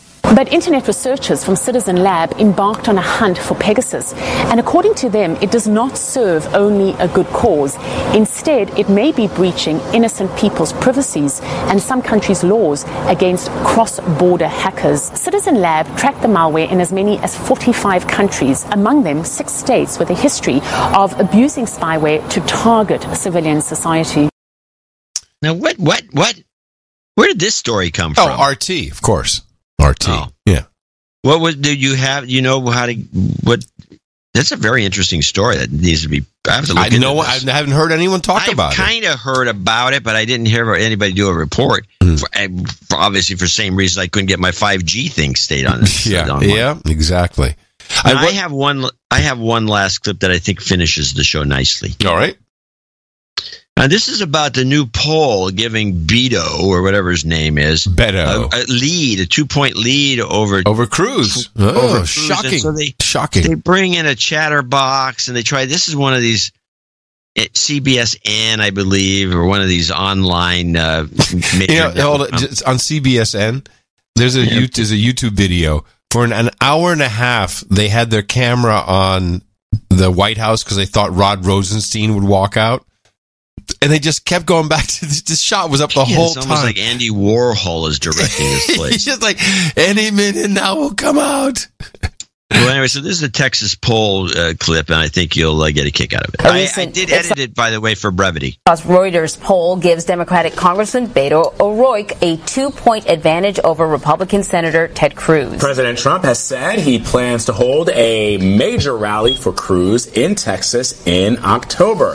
Alana Rocha is a multimedia reporter for the Texas Tribune. She joins us now from Austin, Texas. Good to see you. Thank you. Good morning. So, Alana, Texas is a reliably red state, although it's sort of been inching towards purple, according to some polls. Senator Cruz has led in most polls. What is significant about this one? Well, this is the first one that O'Rourke takes the lead. Granted, it's a 2-point lead, so he's still within the margin of error. He's an El Paso congressman. He's been in Congress as long as Cruz has, 6 years in the House, of course, 6 years in the Senate for Cruz. He's energizing. He obviously is proud that he's toured all 254 counties here. He's going to parts of the state that are Republican strongholds and turning out large crowds. So I just think he's energizing. There's a genuine fact. I was waiting for it. And stop.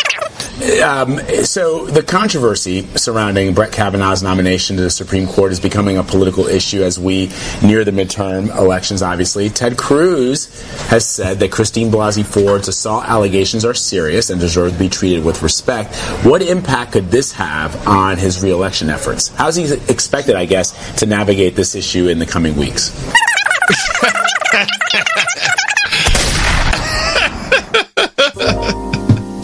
Yes, indeed. And that was my head that exploded, actually. John, I love it when you put some extra work in. Yeah, you got to do something once in a while. Yeah, I mean, for the kids. That's great. For the kids. All right, everybody, that's our deconstruction for today. Of course, we'll have a lot about what happened in this Kavanaugh kerfuffle, or whatever it is. Or maybe not. Anything could happen on the show day. Probably not. You're right. It was like, but we got Sundays coming up, so there's not going to be a lot of time in between now and then. So that you'll probably be close to. I think it'll be interesting. We should have a great show on Sunday. All right. Well, join us then, and remember us at Dvorak.org/NA. And that's how you keep the network rolling.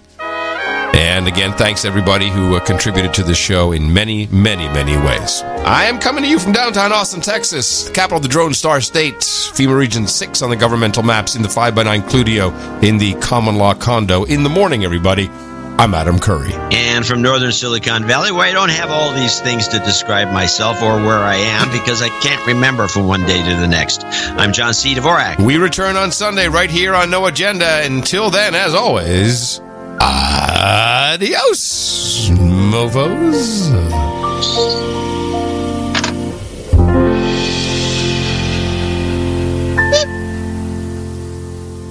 My administration has accomplished more than almost any administration in the history of our country.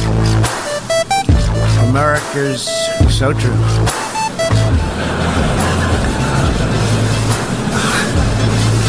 Didn't expect that reaction, but that's okay.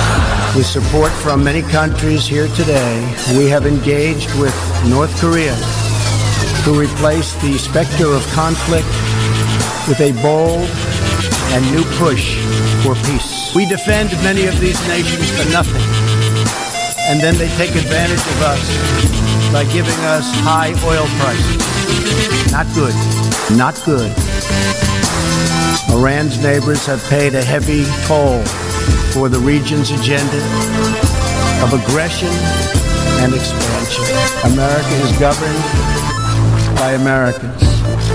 We reject the ideology of globalism, and we embrace the doctrine of patriotism. California's Governor Jerry Brown says that it was a Democratic conspiracy. It's really extraordinary. What's the word? I don't even have an adjective.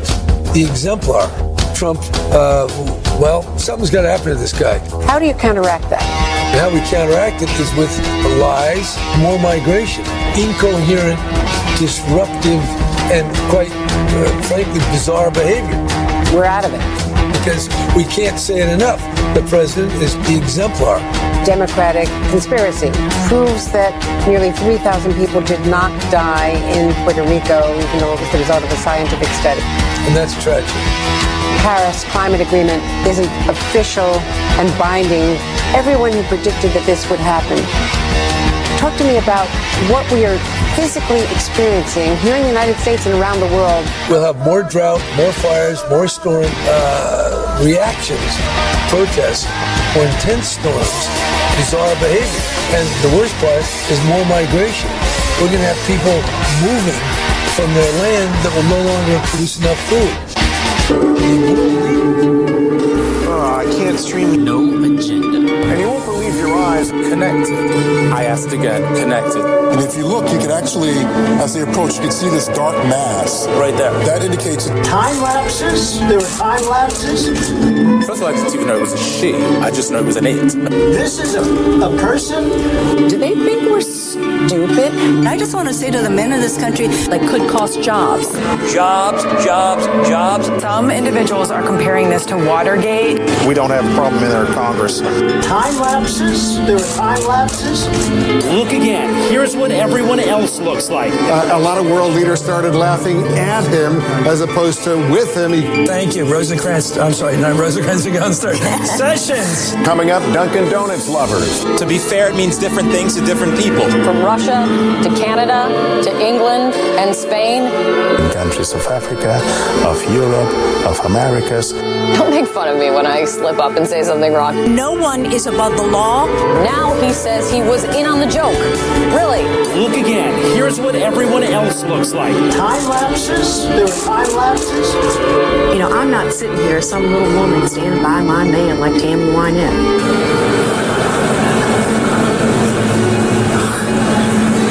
Didn't expect that reaction, but that's okay. Jean-Claude is a tough man. He's a very good man. I like him, but he's tough. Cookie, cookie, cookie, cookie, cookie, cookie. But he's a tough, tough cookie. They wouldn't talk to President Obama, wouldn't even talk to him. And then I said, that's okay, you don't have to talk to me. I said to him, we have to renegotiate the deal. He said, but Mr. President, we are very happy with the deal. We don't want to negotiate. I said, you may be happy with the deal, but I'm not happy with the deal. And after 3 times, he still didn't want to renegotiate. I said, that's okay. We don't have to renegotiate any longer.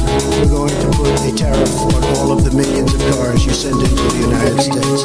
Cookie, cookie, cookie, cookie, cookie. But he's a tough, tough cookie. And honestly, he was in my office so quickly from Europe that I didn't know they had airplanes that flew that fast. And we have the semblance of a deal. But he's a tough, tough cookie. The European Union wouldn't talk to us. But Mr. President, we are very happy with the deal. We don't want to negotiate. He's nasty. But he's a tough, tough cookie.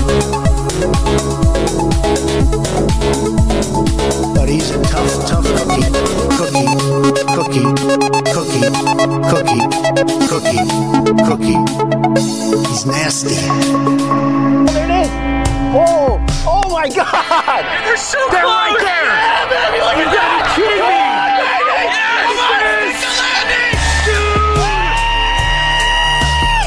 You've got to be kidding me! What? Wow. Stick it! Stick to landings! Wow! Double-sided goose, baby!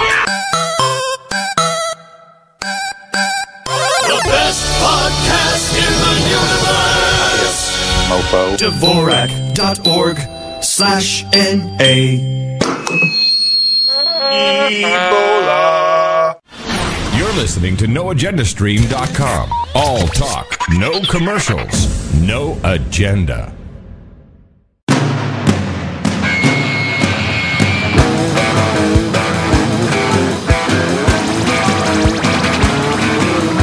We stock all your favorite toxins, blending actives with sweet tooth assassins, cocktails of my own concoction,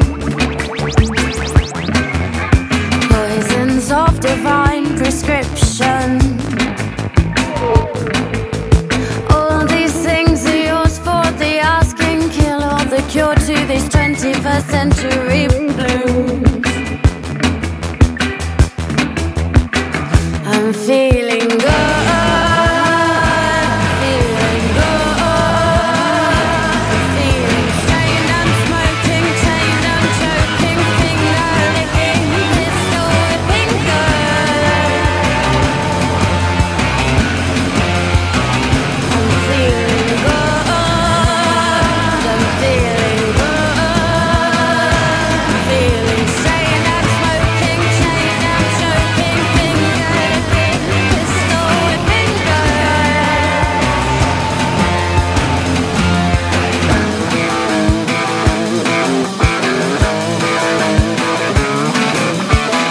The clock, slip the leash off your keeper. Hell is deep, Lord, but we're heading deeper. Trade your flesh and bone, you'll give up your very soul in a quest to quench the unquenchable, sate the insatiable, stay the inevitable fall. And all these things are yours for the asking, kill all the cure to this 21st century blues. I'm feeling good. I'm feeling good. I'm feeling sane. I'm smoking, chained, I'm choking, finger-laying, pistol whipping gun.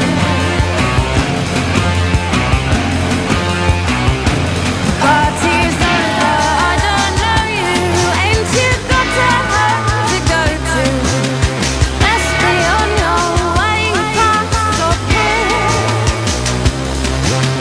Words are stirring in your mouth, hatchlings underneath your tongue. Kill 'em young,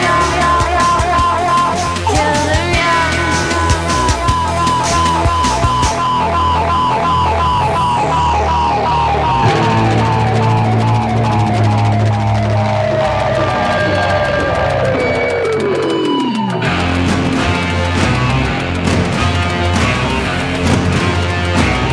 I'm feeling good. I'm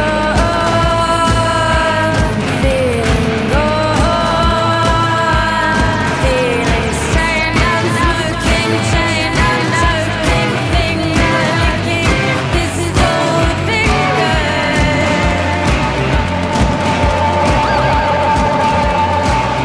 I'm feeling good. Feeling good. Feeling strained. I'm smoking, chained, I'm choking, finger-licking, pistol whipping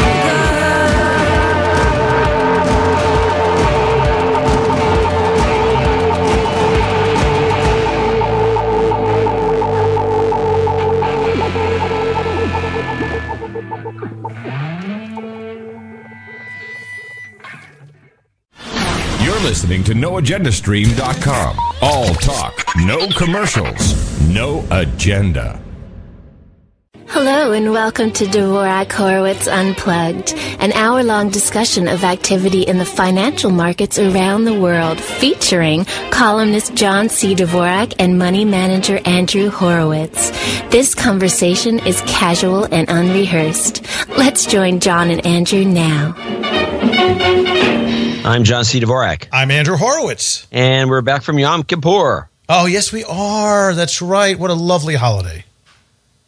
Well, for you. Well, you know, it's a day of atonement. It's a day of... Yeah, you got to atone. That means you got to renege on all of your contracts. Right, exactly. That's the way. Yeah, that's what it was originally meant to do. Oh. Start over. Lots of things starting over. My son had a birthday, so he's starting a new year, 23 years old. Happy birthday to Brett. Went out with some of his friends and the family to a dinner tonight. And there's, starting anew is also John C. Dvorak in the area of his epic and historic run as a writer for PC Magazine. Yep. Over kaput. 32 years of hard work and labor trying to break all the records. I did. And that was that. Maybe, you know what they say, when God closes a door, he opens a window. Yeah. Well, for what? So for people to jump out? Yeah, well, of course. Maybe when he opens a window, he closes the door or something like that. Whatever. But maybe it's something, maybe this is a jumping off point for you somehow to the next moment of greatness. Yeah, it's a possibility. Because maybe you were stuck. You were dealing with that stuff the whole time, Yeah, I think I was. Anyway, where are we? Pete, you didn't mention the date. The date of what? Today? Well, you usually say. Oh, yeah, I usually do. Today is the, what is it, the 25th of September. We're wrapping up another month. Wrapping up another month. The end of this week will be the close of a quarter. Third quarter 2018 will be coming to a close. And a pretty good year for markets here in the U.S. And kind of some interesting things happened over the last week. For example, we had the Dow Jones Industrial Average finally catching up to an all-time high, whereas the S&P and the NASDAQ and the small cap index and all the major indices in the United States were at all-time highs, but the Dow was lagging. And it finally caught up. Hit a big week last week for some unknown reason. Some hope that there's going to be... it's funny because when the hope is that we're going to have some, a deal with Canada or we're going to have something with China, everybody gets excited. The Dow Jones goes up. It's wonderful. And when they say the deal's off, nothing happens. So it's markets. Well, it's always, I guess it's assumed that when the deal actually happens, that's when the downturn will start because it'll all be factored in by then. Yeah. It's all priced into the market. We saw also pot stocks getting crushed after a wild week. Tilray, TLRY, spiked up to $300 per share. Did you watch any of that? It made me sick. Because you didn't own it? Yeah. Well, after it came public about a month ago, near about, I think it was about $20 or so on the IPO, it had this parabolic move and then went ballistic. It just went crazy. One of the reasons was that the CEO was on CNBC and other shows and touting the potential for the marijuana industry. This is a great business. There's enough to create hundreds of billions of dollars in potential sales and plenty of $100 billion valuation companies. Now, if you just take that into what those numbers mean and just mathematically calculate it, a couple of $100 billion of sales doesn't make several $100 billion capitalized worth companies. No. That doesn't make any sense. But he was very good at talking his story, making his case. He was even on, I think he's on Kramer's show, and the stock just went bananas along with many of the other stocks. Yeah. And I had some friends that bought some of this stock, and I wrote him in a text. I said, listen, let me say something. Don't do anything I'm about to tell you. However, just think about where this stock is, where it's been, and maybe, just maybe, on the way up like it's going, just take a few dollars off the table. But I'm telling you, don't listen to me. That's what I told them. I didn't want them to make a mistake and blame me and all that. Yeah, they'll blame you for everything. Right, yeah, of course. So you can take some off the table, and then if it goes, the rest of your, then it's house money. Right. I mean, it's already gone past 10x. So if you took 1/10 of the stock and sold it, you're playing with house money. Yep. And then the stock came back down to earth. It's now trading at about 110. Yeah, sounds right. So some hanky-panky going on there. Crude oil is also on the move. OPEC and Saudi Arabia are not going to change their production. And that news took Brent over $80 and WTI crude over $72. And this is in the face of President Trump browbeating Saudi Arabia and telling them that they're, you guys are pushing up the price of oil, and that's not good for the economy. So we need to make sure that you have, more production, blah, blah, blah. The last time he did this, it helped for about a day or so. And now it's not seemingly making any difference at all. He even today did you watch him in the UN today talking? Yeah. Now, I got to ask you something, because I don't know. Were they laughing at him or not? Well, I don't know. I mean, some of the stuff he was saying was pretty funny. I don't know. You can't tell because they mic these things depending on the network. They mic them awkwardly. I'm going to have to get a good copy of that speech and then go over it. Well, he did say something to the effect of, hey, I've done more we did more in our administration and more than any president in history, or something of that nature. Yeah, he'll say stuff like that. And in the UN, there was kind of like just a murmur and a few somethings. And then he said, brother. Yeah, and he said, I didn't expect a response like that, but it's true. And they all burst out into laughter. Yeah. So I don't know if there was something funny said or if they were laughing at him or with him. Honestly, I couldn't tell. Well, I don't know. If he starts throwing A-bombs out at these countries tomorrow, then we'll know what it was. It was relatively awkward, but also this is a much different audience than he's used to speaking to. The audience that he's used to speaking to is either the press that can't seem to say anything to this guy, or his base, which whatever he says, they're cheering and rahing, Yeah. Well, you got to have a base. I would encourage you to watch the video, which of course, depending on what side you're on, they may have just focused on certain people in the audience that were like, France was just shaking their heads. Germany was like, oh, you can see them. Yeah. Like, oh no. And then Fox News put the speech up, but cut out the laughter. There was a piece I saw they put up, and they cut the laughter out. Huh. So, anyway, onward and forward, so we don't get into a political morass.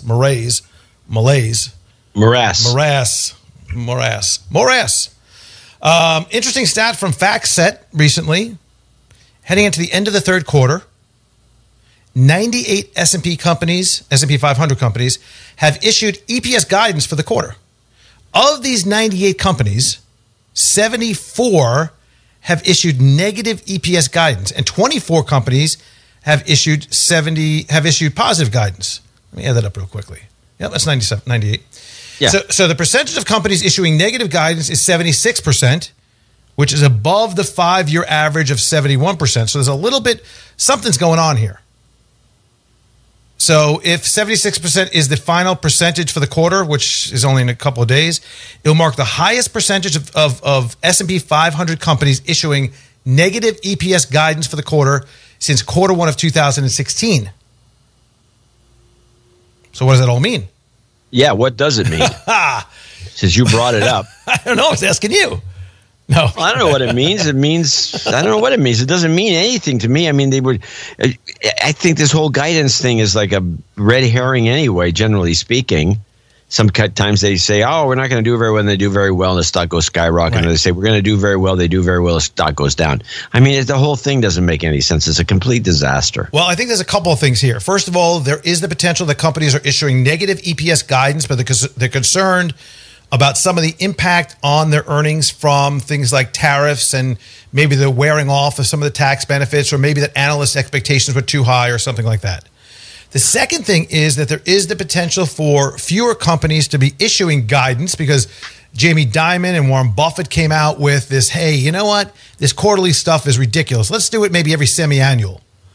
So maybe companies are trying to back off on the idea of coming up with guidance.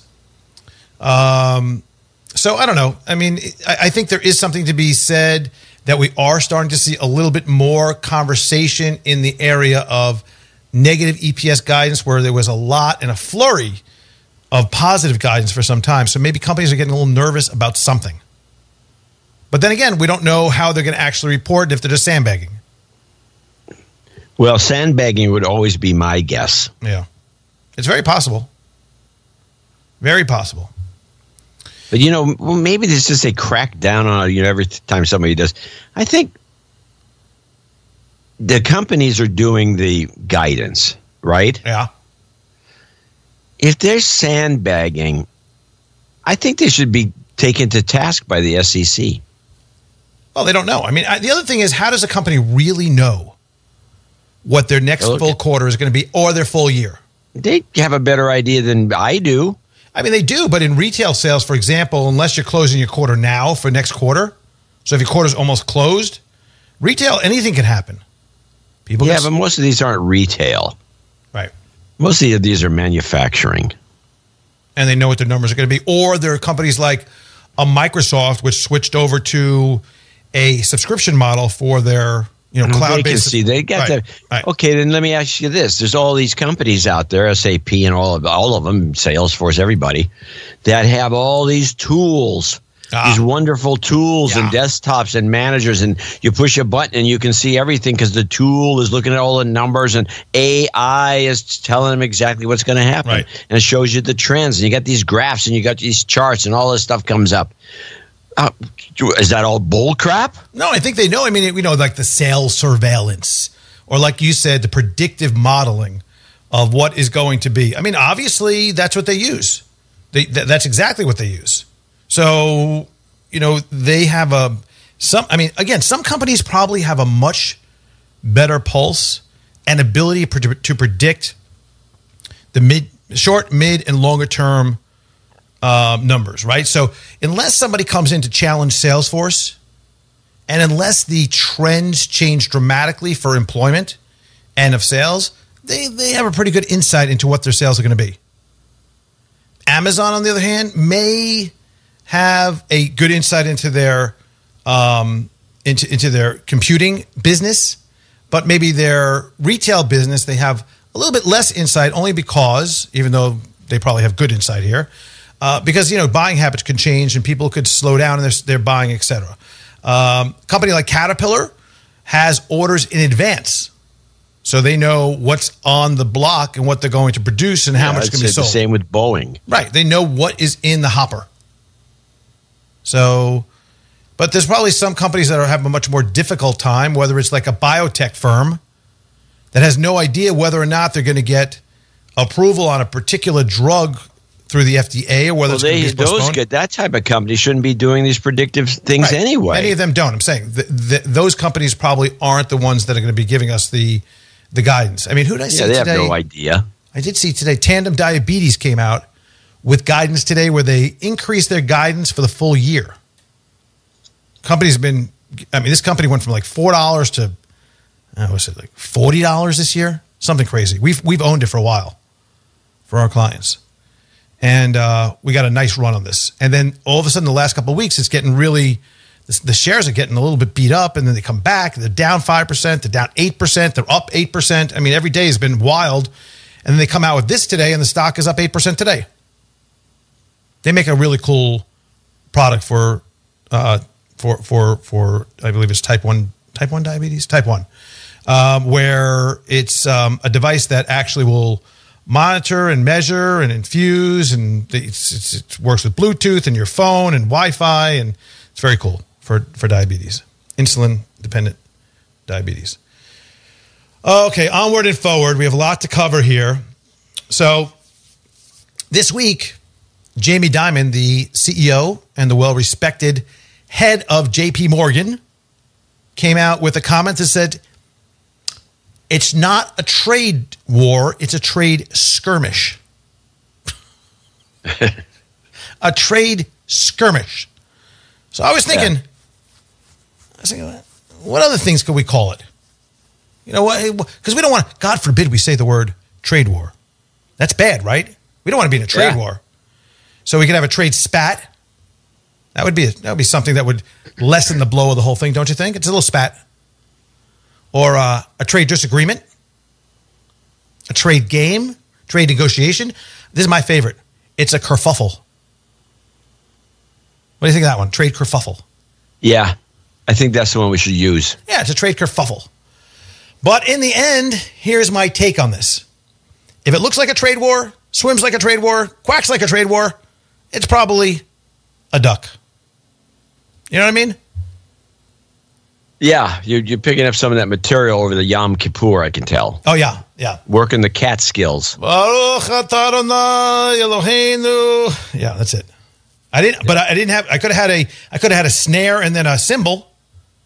It would have helped. Well, helped a lot. No, but I think if everything about this whole entire process is looking like a trade war, which is a very simple thing to look at, where two countries are going to battle over each other, putting on tariffs and sanctions and taxes and barriers. It's a trade war. What is the problem with calling it a trade war? I don't understand. Trade wars are bad. Oh, okay. So if you don't call it a trade war, then it's good. So I wasn't in a car accident. I was in a fender bender. Yeah.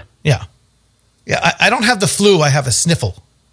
Yeah, there you go. You got it. You got the hang of it. All right. So basically, I just take a word that seems like it could be and dumb it down and soften it up a little bit. Soften it up. Soften it. A little body punching. Yeah. Right. A little softening. Okay. There we go. Definitely. Pot smoking. Good news. Getting paid to smoke pot is no longer a toker's daydream. There's a cannabis firm in Canada that's looking to hire 5 pot aficionados from across the country to sample the company's wares and get paid for it.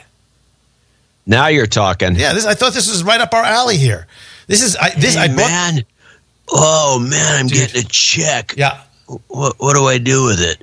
Well, Toronto-based Lot, which is like Andrew Horowitz, LOT, a lot, is offering up to $1,000 a month to 5 cannabis connoisseurs to sample various strains of marijuana.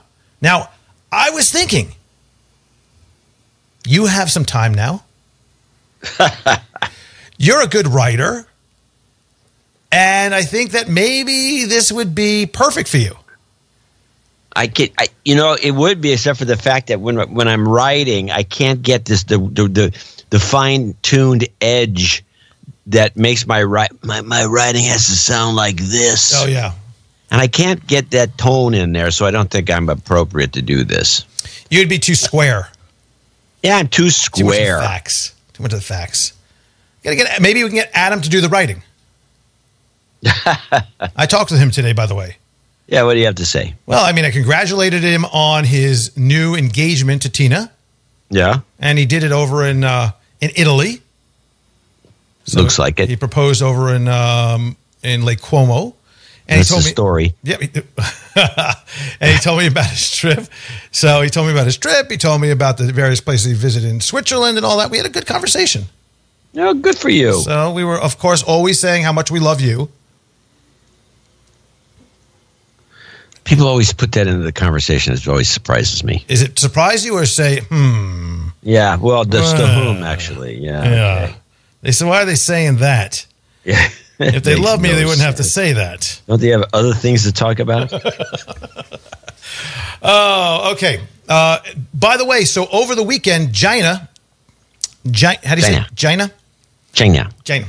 Decided to pull out of the low-level negotiations they were going to have with the U.S. just before the U.S. tariffs, the $200 billion of goods at 10%, and China retaliatory tariffs of $60 billion of goods were implemented. So there's some really interesting. This is really cool. I thought, at least. Okay. There was some interesting discussions kind of swirling around as to the reasoning why China may not give in to the demands, may not give in to the strong arming of the United States involved with the trade. And there's a few different things, but one of the things I thought was that President Xi Jinping, he recently changed the Constitution and is now president for life. Therefore, he has no political worries or credibility issues. He can do whatever he wants. Does whatever he wants, so he can hold out for a while and all that. Then, the other thing that I thought was really fascinating was if you look back to, I believe, what year was this? I don't remember what year it was. It was way back. Was it 19th century, 18th century? The Opium Wars. Right. The Opium Wars with China. Those were in the 1800s. They lost their standing as the most powerful force in Asia and lost all sorts of economic wealth. There was a time when during the Opium Wars, the Brits came over and kind of brought back opium, turned the Chinese onto opium, and like 37% of Chinese citizens were hooked on opium. And they did that to weaken the economy. Did you know that?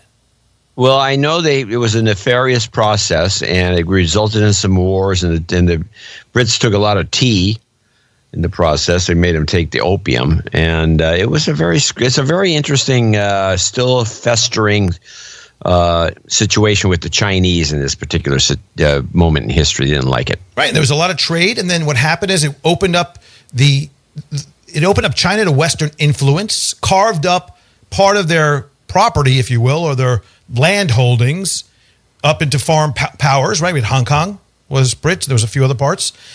So maybe this is on China's mind. They think this is going to happen again.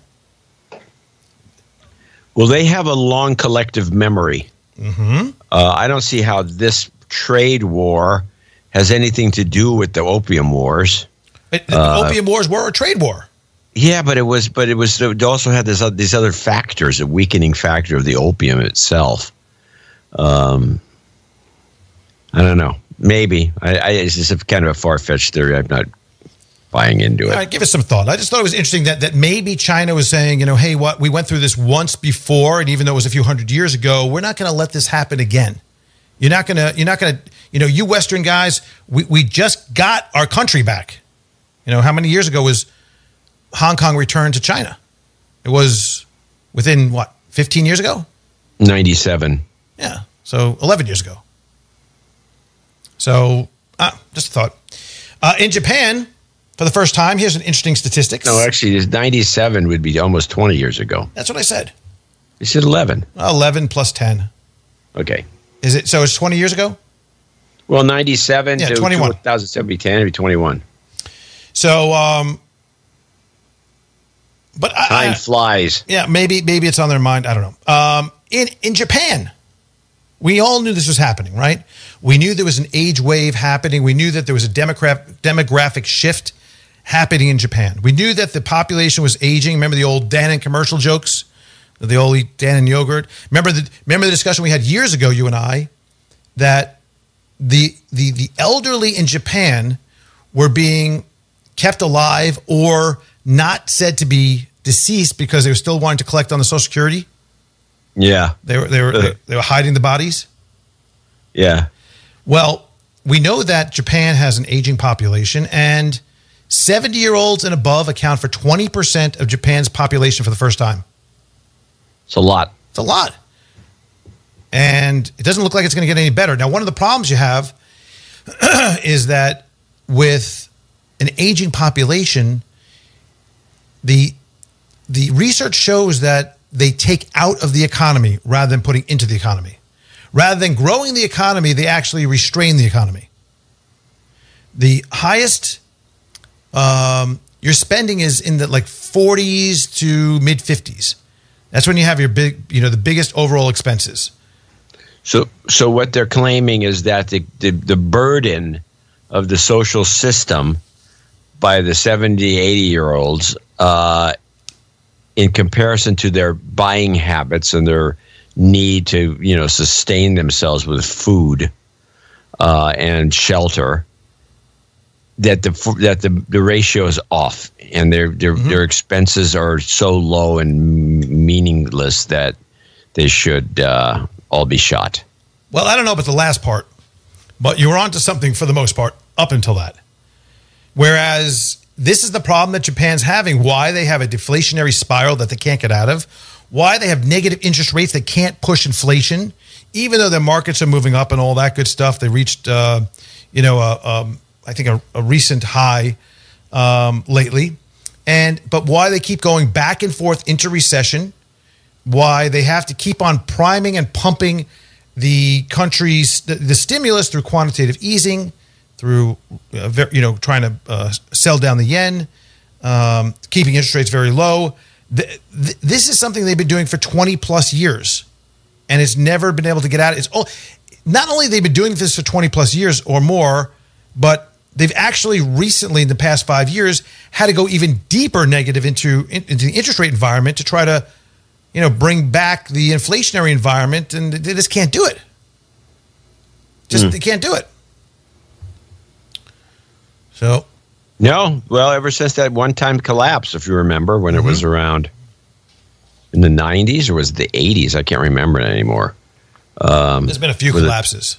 Well, the big one, the big whopper, the one that was the worst. I think that was in the 90s. I think that was in the 90s. That's when Japan was on an all-out buying spree of every property, all the golf courses, Rockefeller Center. Remember that whole thing? It was like... Oh, yeah. And my favorite story about Rockefeller Center, they were buying up everything.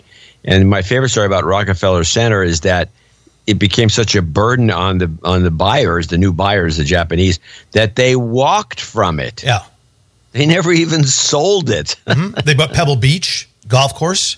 Yeah, well, that was part of a bigger scam. And remember how we were all... Japan Inc. was the envy of the world. And we saw pictures on TV and videos of the Japanese corporations. They'd show you a car factory in the morning. They'd wake up. They'd show up to work. They'd all line up. They'd do their jumping jacks and their various meditations and all that and start work. And how the Japanese worker was the envy of the world. Not so much anymore. Well, people who bought into that were hornswoggled. Hornswoggled. Yeah. Okay, talking about next topic. I'm going to talk about nothing is safe in eSpace. Nothing.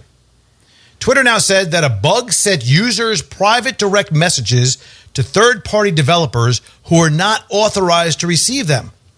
The social media giant, they always say in the news, the social media giant, they're kind of a social media big boy. Not a giant anymore. They used to be a giant. The social media company began warning users last Friday, of the exposure with a message in the app. The issue listen to this. The issue has persisted since May 2017. But it's like a year and a half, year and 2 months. Yeah. But we resolved it immediately upon discovering it. So how did they find out when this happened? But maybe that's when they went back and looked at the changes in code. The message said, which was posted on Twitter by a Mashable reporter, our investigation into this issue is ongoing, but presently we have no reason to believe that any data sent to unauthorized developers was misused.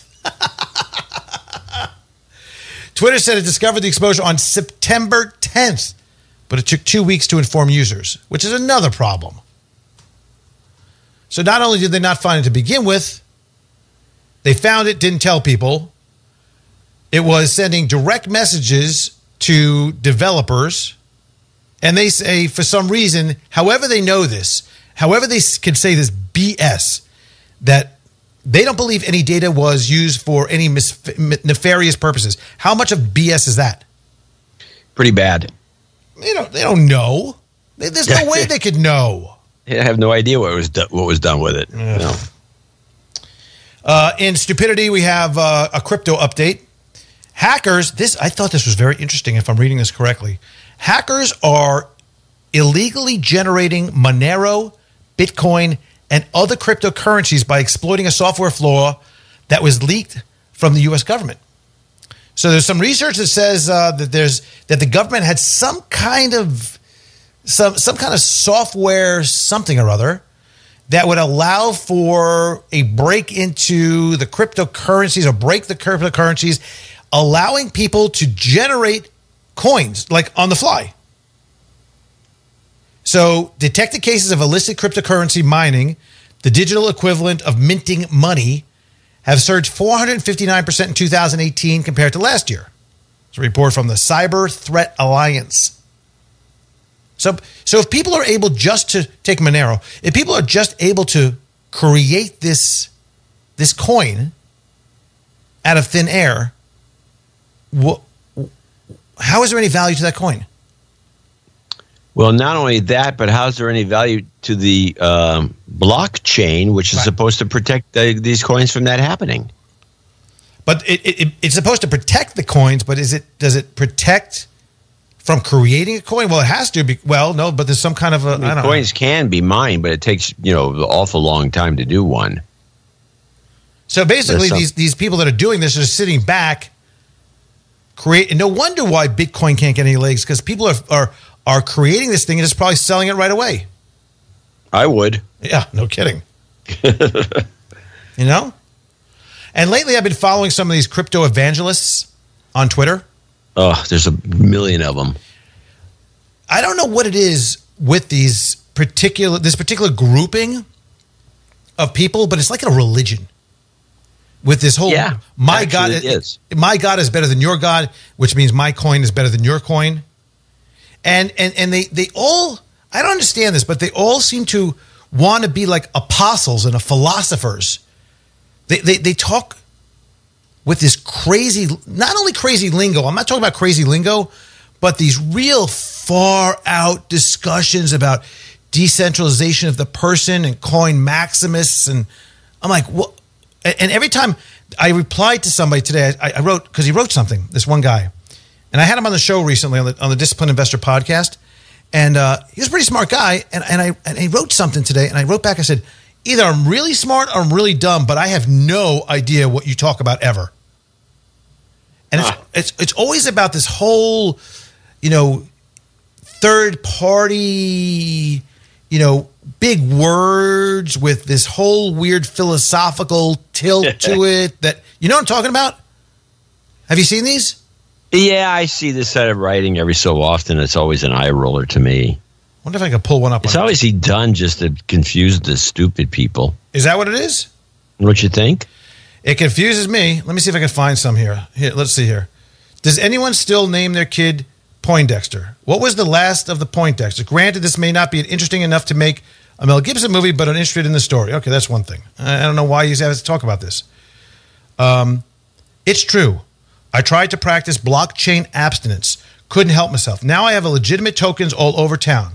Probably should have just opted for a proper coin ed program that clearly outlines the risk and safe practices.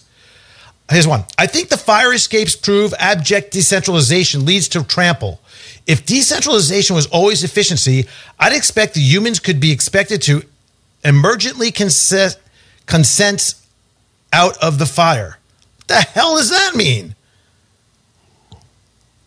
Hey, man, I think they got that part of that weed testing operation out of Canada. Weed? That's like LSD, man. That's like Socrates on LSD. Yeah. I mean, I don't understand where they get this stuff to talk about and what is the point of it. I don't understand what the utility of these conversations are. It's a freaking currency. Does it have to be a life? Does it have to be a religious experience? I mean, can you imagine if I was, praying to the stock market gods every day like these guys do? I mean, they should get a life, man. Seriously, there's something very wrong with this whole thing. No wonder why they're all crazy. They're nuts. They're absolutely nuts. Hey, you're talking to the choir. Yeah. Apple announced some new phones this week or last week. They're bigger in size and in price for the most part. Updated cameras, batteries, storage, and some other features. Plus, they have this new XR, which is cheaper version. But I was thinking about that. Didn't they do that before with like the 8C or the 6C? Yeah, there was a C. It was the 5C or the 6C. I can't remember which C. It came in all sorts of colors. Yeah, there was yellow, and there was an orange and a blue, and they were pretty. But nobody bought them supposedly because nobody wants to look like a cheapskate when you have an iPhone. So, right. Yeah. So these new ones are they have bigger. One of them has the iPhone X, whatever Max something or other, is a bit bigger in size. It has better battery. It has a new, faster processor. They went through the processor speed. I watched the entire Apple conference, the announcement conference from top to bottom. The script is the same as always. The clothing is the same as always. The people that are talking are the same as always. The stuff that the entire tone, the tone is the same as always. Well, they're ever going to get out of this wearing jeans? The jeans. Oh, this was what color? What color? The olives and the grays. It was almost like a monochromatic event. Yeah, very monochromatic. It was like field colors. It's like Apple's. It's like Apple's military wear. You know what I mean? It's like they're going into battle wear. This particular, it's like maybe because I was thinking maybe they want to keep it very plain so it's not distracting. Somebody came on stage and wear a flowery dress or a flowery shirt. Phil coming out with like a flowery shirt. How about a Hawaiian shirt? Yeah, but that would probably detract from the whole, all the junk going on in the background. That's actually a good observation. That's possibly, I don't think it's overt, but it does make sense that you would present yourself as just a super bland human item on the stage, so the attention would be drawn toward the screen and not you. You ever see those puppet shows where the puppeteers, and the whole background's black, the puppeteers all in black, they paint their faces, everything's black, so just the puppets stand out? Yeah. Maybe that's what this is about. Maybe they're just the Apple puppets. It's the only explanation I can think of. The puppeteers. And they're holding the, and the iPhones are on marionette strings. I think they should come out, every one of them should learn a new skill, and everyone should come out as a ventriloquist with a dummy. And a Steve Jobs dummy. And just do a whole bit up there. Don't you think it'd be great? That would be pretty funny. That'd be pretty funny. Probably wouldn't go over very well, but it would be funny. Municipality costs are skyrocketing. Is this something that you and I had talked about also, that, the municipalities, they have these pension plans, and a lot of the pension plans have fixed costs into the future because a lot of them had defined benefit plans, and they had these really cushy deals for retirement. So there was some studies done. It shows that the pension payments and other fixed costs into fiscal 2017 are the largest I think they've been on history, and the expenses are likely to continue to weigh on budgets, according to an annual report released by S&P Global Ratings. On average, the largest 15 cities in the country, public employee pensions, debt, and other retirement benefits made up 26% of expenditures. So the cost of running a city, what you're paying your taxes on, is 26% of that is essentially some debt, other retirement benefits, and public employee pensions. Yeah. So for every dollar you're giving, 25 cents goes to somebody else that worked for the city maybe 20 years ago. Yeah, he's not doing anything now. Yeah, they don't do anything anyway. Have you ever seen people from the city? Well, there's that. They dig a hole. There's 4 people. One is working. The other 3 are looking. Yeah. Never 4 are working at the same time. I've seen that everywhere around the world. Never a 3 working at the same time. One guy's working, the other 3, one guy's smoking a cigarette, and the other 2 are watching. I don't understand that whole thing there. But anyway, in order from high to low, a fixed cost as a percentage of expenditures, you would know this, but the city surveyed the top costs. In other words, the top fixed costs as a percentage of the total expenditures. We had Chicago, Dallas, Jacksonville, San Jose, Houston, Austin, Phoenix, New York, Columbus, San Fran, San Antonio, Los Angeles, Indianapolis, San Diego, and Philadelphia. And? That's all. I'm just telling you what it is. I'm telling you information. I'm giving you information. Okay. There was no summary on that.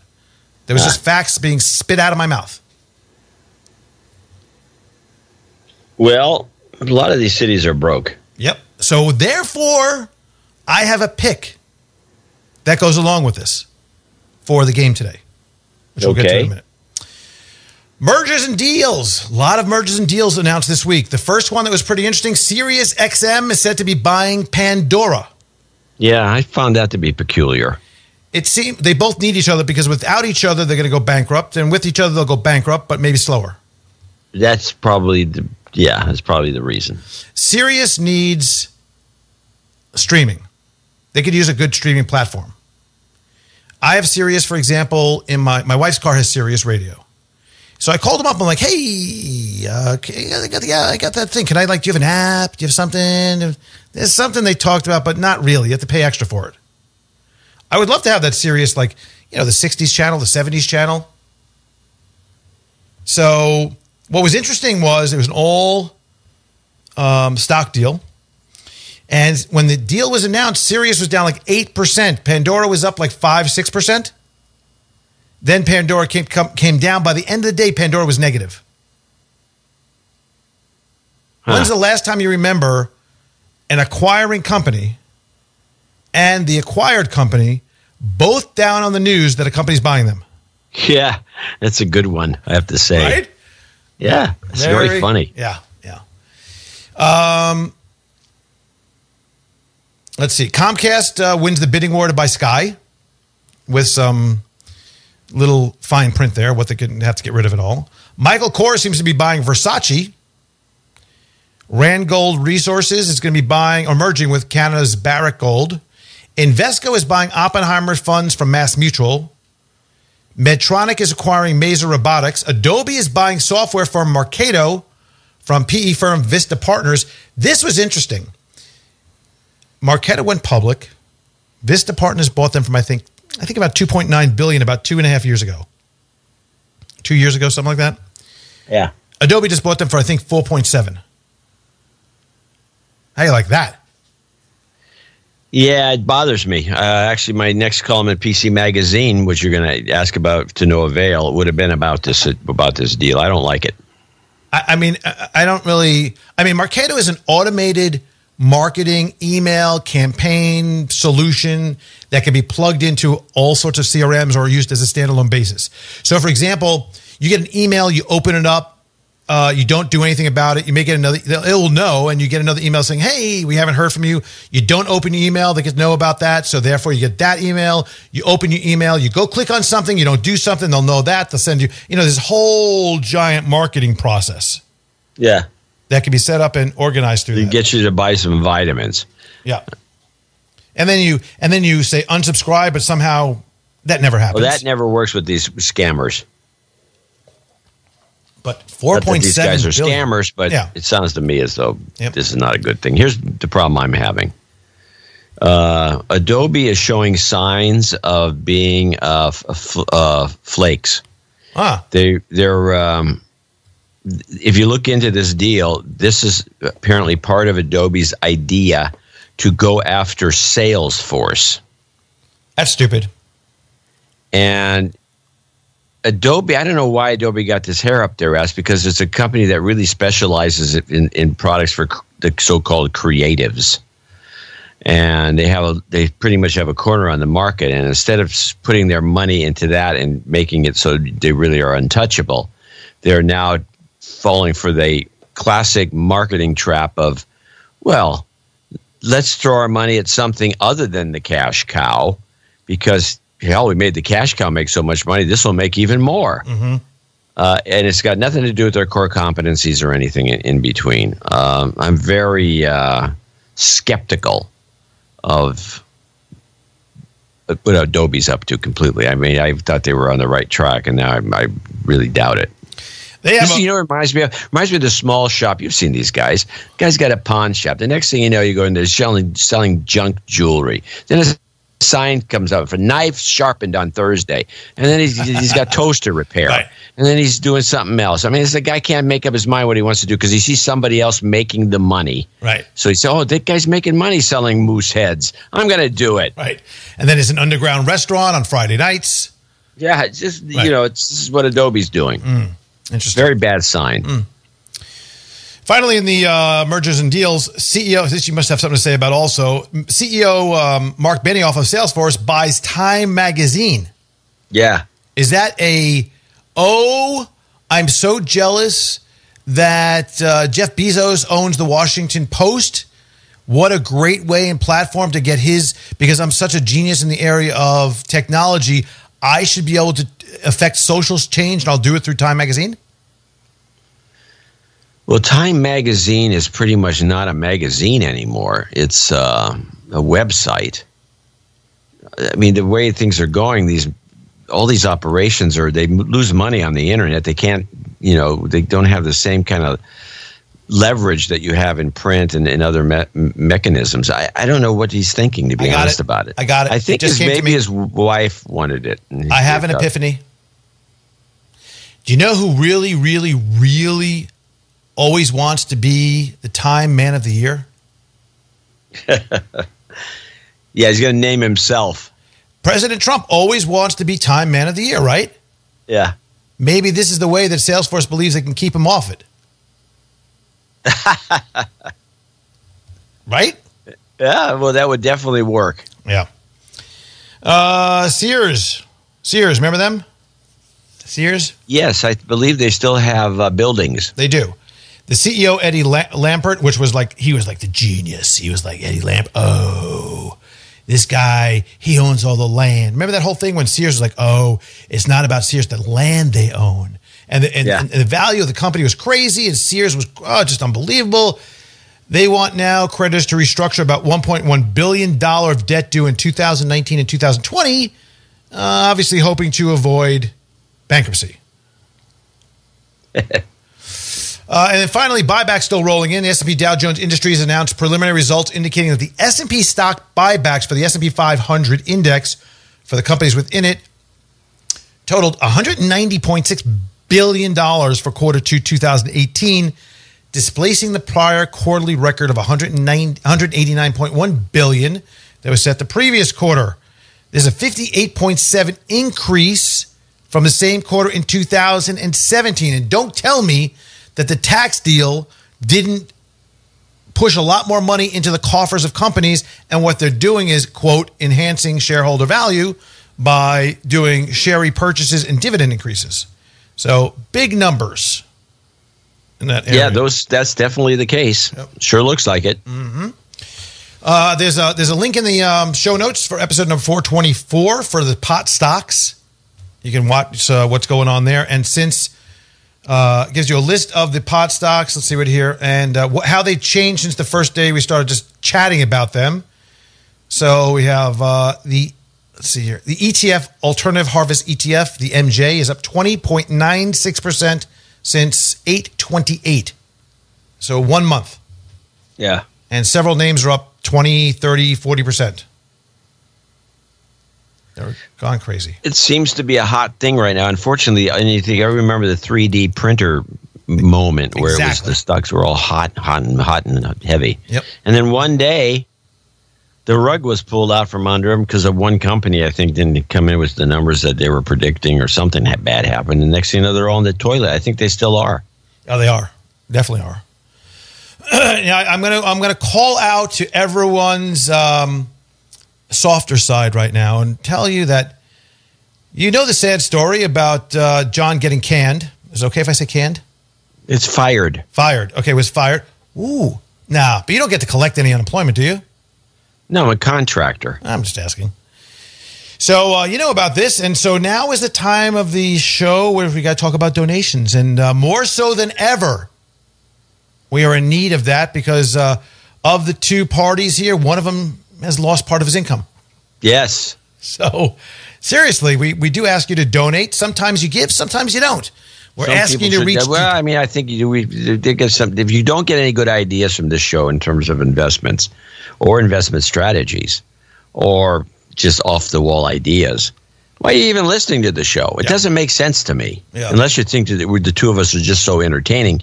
I mean, you heard Andrew's little bit earlier about, I forgot what it was about, but it wasn't funny. So we're not that good. Yeah, so if you give us money, we can actually go to the official podcast training school for those incompetent and unfunny and uninteresting. Whatever. Andrew needs to do some open mics. Oh, yeah. That's what I want to see. Yeah. Oh. Little stand-up? Put a hat, a fedora on the floor there with some money in it and see if people, put some money in there. That's essentially what we're doing right now, by the way. The hat is out. Yes, I've noticed. We're putting our hat out. The hat is out. So there's a couple of ways that you can give. First, you can give. But I also want to say we do need the money to pay for the server. Yeah, that is true. Server and developers is also a thing. The other thing is that if you want to buy a shirt, today's a pretty good day to do so. For a shirt, is it worth $424 for a shirt? Meh, not really, for a shirt. But it's not just a shirt. We're talking about a signed shirt by myself and John with the show number on it and all that. Collector's item, because we're not going to do this forever. We're not going to be selling these forever. But each show the number of the show, this is 424, is the cost of the shirt. And seriously, we're asking you to dig deep, go over to dhnplug.com, click on the donate button. And if you're sitting there going, oh, gosh, yeah. If you haven't donated ever, it's time to do so. You've gotten an idea here or there. You've gotten something out of this. Like John said, if you didn't, what the frick you listening for? So unless you have a real, you just want to be bored to death or something. So there's something. We're not boring. No, it's not boring, but got to put up with my stuff. You got to put up with my shoe issues at the airport.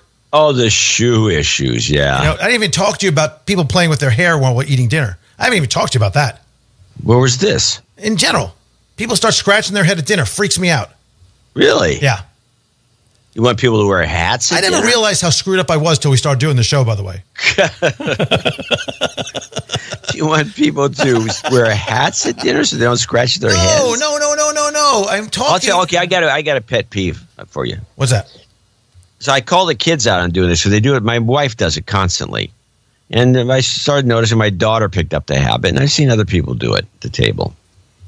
It's where you're fuddling around. You got a bunch of usually maybe you got some finger food, and you got salt all over your fingers, and and so then you extend your hands over the dish itself, the plate that you're eating from, and you rub the stuff off, like the flakes of pepper and whatever is stuck on your fingers, and you're going to do that over the plate, so all the dirt from your fingers falls back onto the food. Have you ever seen this? I think I've seen it, but I got to be honest with you, it's. I'm getting a little choky. I'm getting a little. That's disgusting. I'm just saying, keep an eye out for this bad habit. I don't understand it. Why don't they just use a napkin? I don't know what the deal is with this. I've seen it numerous times. A lot of people just don't notice it. Once you notice it once, which is the value of this show, by the way. Yeah. Once you notice these little picadillos once, you'll never forget them, and you'll be seeing them all the time, and then you can start calling people out, which I think is what the point is. Yeah. I'll tell you also, I'm going on a cruise this weekend. We're doing a last-minute quick cruise, and I'm starting to figure out, I'm planning. I have a whole plan of action of when I may go in the pool or jacuzzi. It probably will have to be within the first several hours of the cruise. Because after that, I figure people are oiling it up and all that stuff. You know what I'm saying? Oh, yeah, they're jumping in. Yeah. Kind of gross. You know what I'm saying? So. Yeah. Oh, yeah. I'm surprised there's not a scum across the top, and you need one of those. Yeah. And then I'll jump in, and I got that all over me. You with me? Yeah. No, I wouldn't go in one, period. Not at public. That's what I'm saying. Right in the beginning, I may go, but not. I don't want to talk about it. And you're coming in and out. You there? Oh, John. Yeah. See, you got to pay for the servers. See, people, you got to go pay for the servers. We're losing our connection because they. What happened to you? You're gone. Hello, John. You can't hear me? Now I can hear you. I haven't touched anything. I don't know what happened. All right. Real quick, just talk about this. We have some other things here that were leftovers, but I just want to talk about the Hindenburg omen. Okay. Warnings from Wall Street are coming thick and fast as U.S. stocks sit near all-time highs. The latest known from Sundial Capital Research points to a controversial group of potential bearish technical signals known as the Hindenburg omen. Deteriorating breadth and share gains. I've heard of this thing once before, and it didn't do anything. Right. You have one, and the stock market crashes, then everybody thinks it has to happen every single time. It basically is a reading where you have a technical pattern where individual stocks falling to a 52-week low is triggering a warning, and then this happened there's a comparison of that and the McClellan oscillator. There's a few things that go into this calculation, and basically it's showing that if breadth is constrained, markets are still going up, but a lot of the stocks underneath that are falling to 52-week lows, and you have something with the McClellan oscillator or something else, this is a bad sign, which I would agree that individually all these things probably, there probably is a bad sign. It is a bad sign that if you have markets that are going up, but a lot of the stocks underneath the index are not.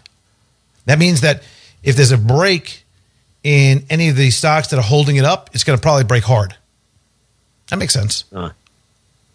But next time we'll get to... you've been warned. Yeah, next time we'll get to the new Buy the Dip ETF and the James Biblically Responsible ETF as well. Last question before we get to the next thing. What is John C. Dvorak not writing for PC Magazine? All right, just move on. Yeah, I mentioned it earlier. My concerns with Adobe suddenly wanting to compete with sales. Are you going to continue writing but not publishing? Where'd you go? I'll have another column for us next week that won't get written. Okay, good. Yeah, it's actually a lot easier. It's so much easier. All right, let's get to the stocks. This is not anything more than a game that we play. It's not a recommendation to buy or sell any security, not a solicitation of any form. We do this as just a way to have some fun, to look at some ideas that we have, look at some different theses, and some strategies that we may find interesting, patterns maybe, or fundamentals, news. It is something that if you decide for whatever reason to go along with, which we highly recommend against, you get financial advice from a professional. John C. Dvorak, myself, Horowitz Company clients may own any of the securities that I mentioned, and we will duly recognize them. And note that you can track all these over on dhunplugged.com under the weekly stock tips. There is an active page that shows what's on, what's off, what's winning, what's losing, what's in the portfolio, what's out, all that. So go check it out. Why don't you check? Why don't you give us the rundown? Yeah, looking at this thing, we got 1, 2, 3, 4, 5 kicked off the charts for bouncing around too much, and they all except the 420 stocks lost money. That made keeps on going in and out. Yo, a little bit wiped out. Nope, in and out. You there? Yeah, I'm here. You're kind of like there, then you're not there.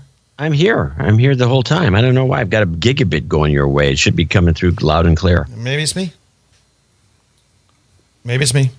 All right, keep going. Okay, well, anyway, there's a bunch of stocks been kicked off, mostly yours. The MJ, if we would have held MJ, if there was a higher MJ, the marijuana stocks, it would be up about 15% if it was held. Skechers, not the way the game works. Yeah, I know. The other ones are up good. Generac's up 16%. Actually, you know when I talked about the seasonality of Generac, how I found that there was some seasonal bias towards about the June time, and that's why I bought that season, this hurricane season there? Yeah. We actually found a really good seasonal bias through this app we used starting in about October. That's much more powerful for Generac. I thought that was interesting. What? Maybe that's because post-hurricane season. Well, whatever. Your Generac thing is the big winner on this thing. Yep. Period. Yep. Everything else is just up a little bit. And I guess, except for Boots, Walgreens Boots, which I bought back into, and it's almost up 10% already. So I'm a big fan of that company. And that's about it. Except you got some new stuff. I have one stock I want to put on. I have one stock, and I'm not quite sure about this, by the way. Yeah. When I say that it's a shot in the dark. It's a maybe. It's a low price stock to begin with. It's only $11. The reason I'm saying this is because the thesis that, hey, if there are troubles in the municipal bond market, if maybe prices are going to go down on some of these, maybe we're going to have tomorrow the Fed is going to be coming out with a rate decision. Maybe there won't be as much issuance. Maybe municipalities are going to have to pay more money for bonds in the future, right? They're going to have to pay higher interest rates. And their costs are going up. Maybe a company called MBIA, which is Municipal Bond Insurance Association, I believe is the full name. Maybe they're going to have to start paying off, or there's going to be people that are worried about the fact that there is some risk in the municipal bond market. And oftentimes that takes this company down because they have to pay the claims on bonds that default. So you're shorting them? Yeah. I think it's a great idea. Oh, there you go. Thank you. Thank you very much. But that assumes that that the bond crash happens sometime in the near future. That's correct. Before 10%. Yeah. I've got Associated Bank Corp. What's the symbol? ASB. ASB, Associated Bank Corp. The CEO and president has been buying, and he bought 2 batches of the stock. He almost sold out all his shares over the years, selling, and now he's turned into a buyer. So I figure that means something. What's happening here? Why won't this work? Let me copy this. So this guy hasn't bought before? No, he's been selling. He's been a net seller. Oh. He bought once back in June of 2003. No, that's not the right date. Back in June, I got to look. 6/1/15, and they bought some. Then he's been selling. Now he's buying. Just looking at his Form 4. Okay, I got that. All right. Well, we got Associated Bank Corp. ASB is the symbol on the list. We'll have that updated tomorrow morning. Pronto. Everybody, please do me a favor. If you're still listening, if you still hear us, if you're listening on your favorite podcast platform, go over and donate over on DH Unplugged. Don't make me beg. Don't make us beg. We'd appreciate it. Listen to The Disciplined Investor this coming Sunday. And, of course, John and Adam on No Agenda Thursdays at 12, Sundays at 12, where you get a full 3 hours of some crazy, incredible deconstruction of the news. And the good news is they have a lot of material to work with these days. Writes itself. A lot of material. So check it out over on noagendashow.com. And I will see you next week. Okay, see you next week. You've been listening in on a conversation with John C. Dvorak and Andrew Horowitz. Hope to be with you again soon. Bye-bye. Now, I'm not broke, but badly bent. I'm not down to my last cent, cause I got $1, but it's my last dollar bill. Yes, sir. In my pockets, there's a dent. All my dough is nearly spent, but I got $1, and it's my last dollar bill. Oh, I'd love just one more buck fortune left me by chance. Now, here's a hint, I feel like a mint. You can hardly tell by a glance. I don't care, no millionaire can give me the icy stare, cause I got $1, my last dollar bill.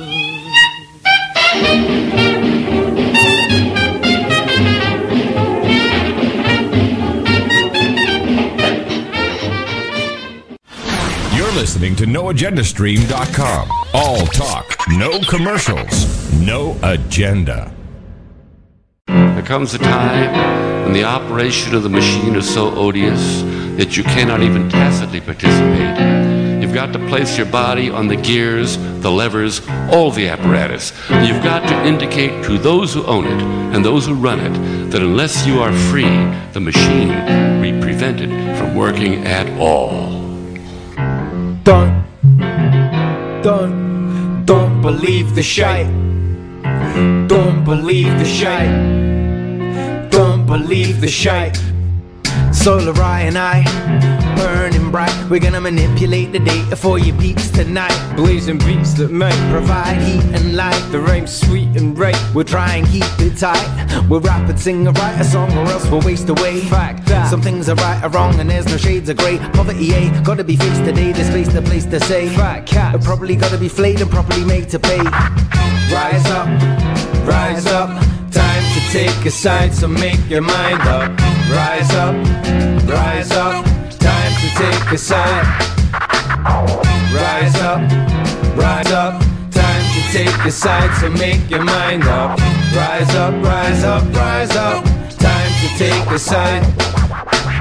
I'd point a finger in this disjointed rap, but deployed the facts and the finger just keeps pointing back. So we chart this movement, from the Chartist movement to the insistence of the right that all art is useless. The inevitable landslide of the disenfranchised. It's like trying to see empathy reflected in a glass eye. The greatest trick in the armory of my enemy is mass apathy. Believe that's happening. Can head for our toxic gas happily, hose pipe to the exhaust asthmatically, or get to handing out caftans and anarchy, hash plants and salary, gas masks and balloting for working class families. Trust me, the doctor isn't trustworthy, singing come and get your vaccines, just hurry. While the news speak, remember reminds us that we must worry. Fuck that, pass me the Dutch courage. So here man tickle, what? It's all a game, right? We'll ring the bell and tell the people that it's playtime. Don't believe it's only open to the great minds who define their sleek ways by the fact that they can't move in straight lines. Question authority and government policy. All of these morally scattered on the ground like autumn leaves or discarded tickets from the lottery. In a monarchy run by democracy, the pawns of the majority. Rise up, rise up. Time to take a side, so make your mind up. Rise up, rise up. Time to take a side. Rise up, rise up. Time to take a side, so make your mind up. Rise up, rise up, rise up. Time to take a side. Revolution never happened, rapping on the backing track where the dudes are fat and chatting patterns or the patterns whack. Ever since the suits are so the seed to feed the fatter cats, we're needing to beat them with a strategy to tackle that. So take the power back, let's take it now, attack. There is the hour that the cowards cower back. Power they're having it, yeah they're grabbing it, all in it together in the millionaire's cabinet. We've got to stop the nasty party, finishing what the last Clarky bastard started. Tory plot, we've got to unmask the darkness. Saving cocks since a lot that bash the charters. Well they're sending all the wealth their way. Hey, let's end all this pretending to yourself they're great when they back lax tax on the fat cat stack. Just remember they're dismembering the welfare state.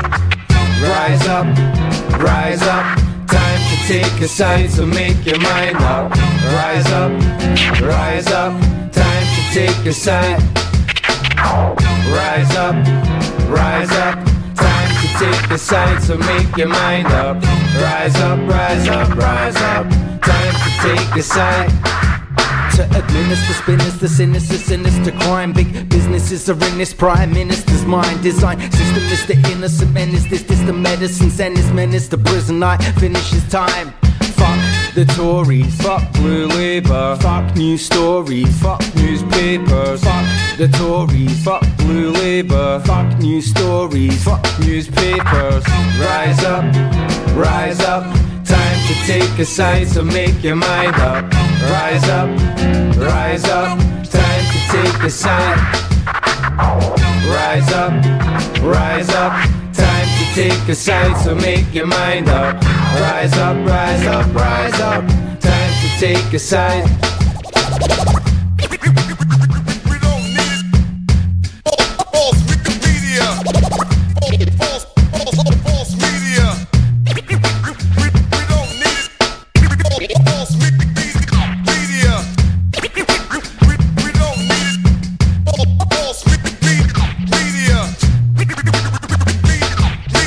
Don't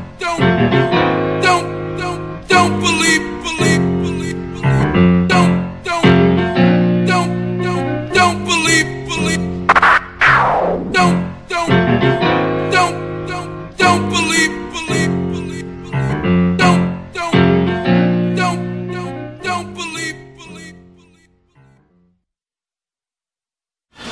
You're listening to NoAgendaStream.com. All talk, no commercials, no agenda.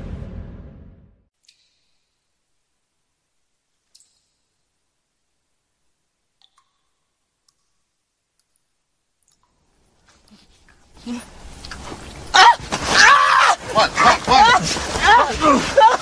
Where is it? Where is it? Wake up! Wake up! Stop! What's the matter? Wake up! What is it? What? He was licking me. What? He was licking. No. He was licking me! Oh my God. Don't lick that poor gentleman right there. That's a guy that does not want to be licked.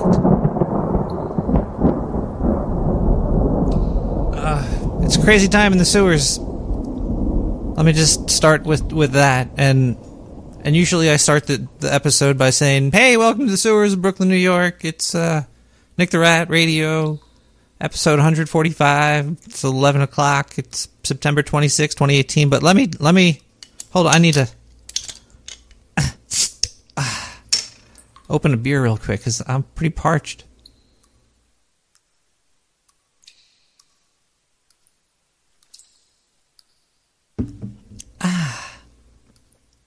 Guinness always goes down pretty well. Let's see. Tonight is going to be pretty much a danger zone, a fire hazard. You might want to actually unplug all of your listening devices right now, because they might catch fire during this episode. Things have been going strange down here. It started with a phone call. Somebody called the sewer. 917-719-5923. That's the number down here. And he left a very compelling message. And this was a few days ago. I think tonight is going to be the first time we'll find out if the Wendigo is real. The Wendigo. The mythical creature. We're going to get totally into the Wendigo. We're going to find out everything about it tonight, because somebody caught one. The thing is, they caught it out in New Jersey, and so I sent Zindu down there. It's a long story, but we're gonna learn all about the Wendigo tonight. It's a creature. You don't want to mess with this guy. That's all I could say. But I'm gonna play this voicemail after. I'm sorry. I'm just feel a little weird. Feels like somebody's trying to get into my head or something. Wait, hold on one second. Is the... Whoa. That's not... Yeah, something's going wrong here. Sorry, everybody. It's been weird. I keep hearing things running around in the sewer tonight. I feel really alone because Zindu's not here. Kyle's not here either. I don't know. I think Zindu actually took him with him. Oh dear God. Akira. Arsaka Street.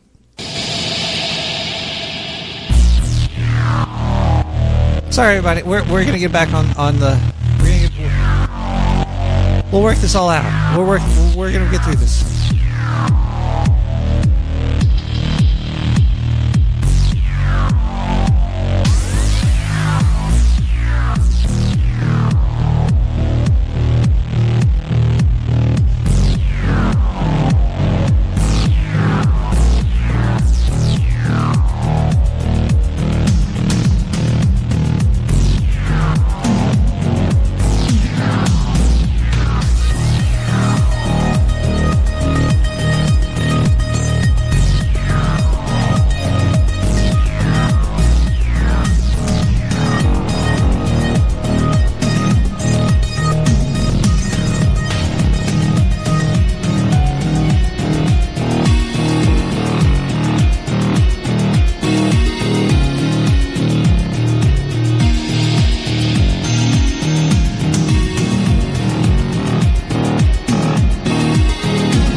man.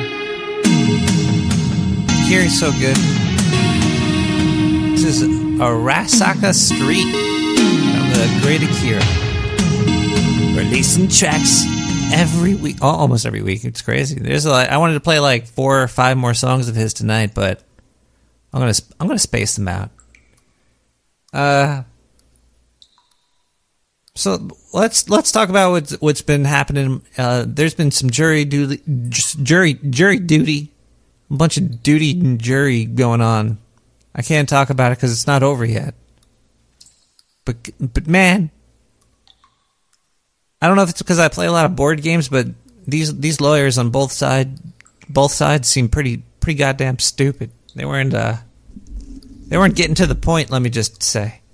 And hey, if you have a case to make, shouldn't you have a point and like be like, hey, bam?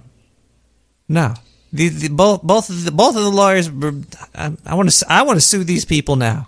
I want to sue everybody there for wasting our time. Okay, that was a real world update. Also, it's a pain in the ass for a rat to get all the way to Court Street. I get weird looks on the train. Oh man. I was on the train and there was I might feel bad for saying this story because I don't really know the outcome of it, but there was a person asking for money on the train, but he was in a wheelchair. But the way he moved through the train car, he was using his legs. I don't know if you could. I don't know if maybe people in wheelchairs still could have some leg function, but this guy was like dragging himself along in the wheelchair. I was like, hey man. Your legs work or not? But maybe there's different level. I'm being insensitive now. I should get back to the topic of the show, though. The Wendigo, the mythical creature. It was so I was doing some research on it. I had to do a lot of work because Zindu does a lot of the research for me. But he was walking to Jersey. It takes a day or so. He left 2 days ago. He's probably going to stay at a motel at one point. But so I actually have to probably look at the news articles this week, but I don't know if I really want to. I'm not really prepared for that. I'm not really prepared for anything. But anyway, the thing that stirred this on was this phone call right here. So I'm going to play this phone call. We're going to learn all about why I sent Zindu to Jersey and how we're all going to be blessed with the Wendigo tonight. Hey there, Rat. This is Brucey. I got a real important thing I want to talk to you about. Basically, I caught a Wendigo. I live out in Jersey. I'm gonna email you my actual location, but I caught it. I got it in a cage. And I was wondering if maybe you could send down Zindu over here to check him out. Maybe you could do some live reporting or something, straight from my ranch. I got this big plot of field, and I heard this noise. So then I came outside, and I saw something in one of the cages out there. So then I was like, that is a goddamn Wendigo. I've seen pictures of Wendigos before on the news, but yeah, if you need proof, here, let me open my window over here. If you could just take a listen to this over here. Listen to the Wendigo. Listen to him scream, make the rat Sam Zindu. Oh, he said, oh. Yeah, listen. Oh, my God. Oh, God, it's a horrible noise. Oh, my God. That there is the Wendigo. He's looking at me. He's looking at me. I'm going to get my gun. You better send Zindu here before I shoot this thing. It is God's honest truth. It's a Wendigo, Nicarak. I send Zindu as soon as you can. I'm going to email you my information. Don't forget, this is Cousin Brucey living out in New Jersey. I'll give you a call back in a little bit. Well, he didn't call back, but he did leave his information. So that sounded real to me. I don't know if you guys heard that noise in the background. I actually cannot wait to hear when I gave Zindu the burner phone, but I don't know if he's even called in. Let me see if the phone line even works. Hold on one second. Yeah, 917.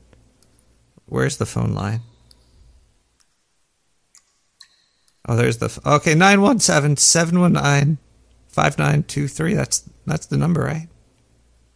Wait, that's... Yeah, here, let's listen to this voicemail. Yo, what up, dudes? Hey, if you want to be at least a alright writer, you gotta know this by heart, just like I do. The English prepositions starting now.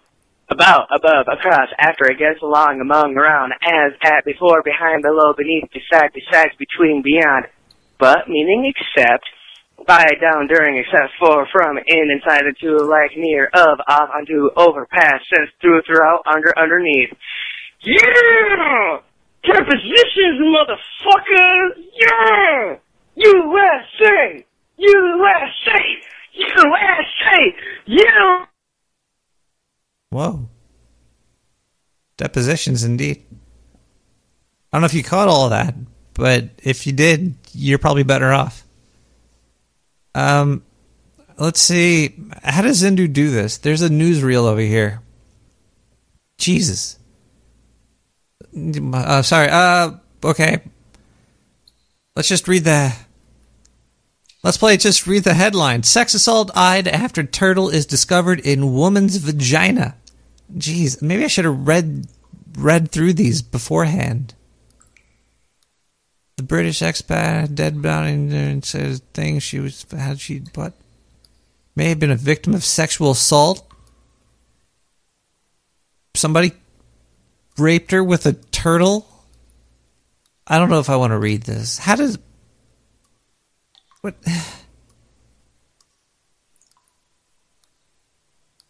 Maybe I do want to read this. Let's see. When they discovered the dead pet turtle was just serious, and they thought it was a serious infection, blah, blah, blah. The unnamed woman, she said she was partying with some British people. That's how British people get down. They be sticking turtles up in their hoo-hoos. Jeez. She then started feeling, well, yeah, you get salmonella from like a baby turtle. You don't want that in your... I have to see if there's an update to this story, but you know what? Let's get the party started down the sewer early. Because I don't know how long it takes to walk to this part of Jersey. It was pretty far away, the dot on Google Maps. We're down in Brooklyn, so you gotta walk over like a bridge or two. Oh, Zindu could do it. I'm sure he could. SCRVP and J. Rick with Juju.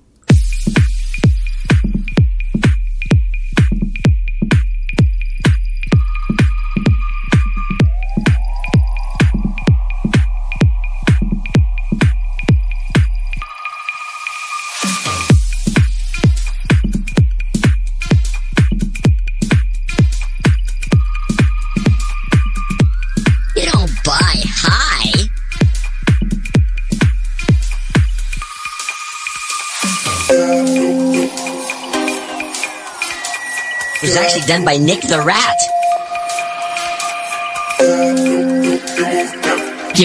You and Nick the Rat can do good work. Yes.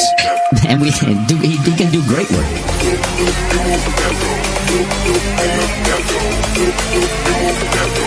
He gets inspired once in a while. It's very fun. And when Nick is firing on all cylinders, he's pretty hard to beat. I mean, we're kind of grooming him to take over the show.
I'm here to turn up the volume. Nick the Rat! motherfucker. You're a badass motherfucker.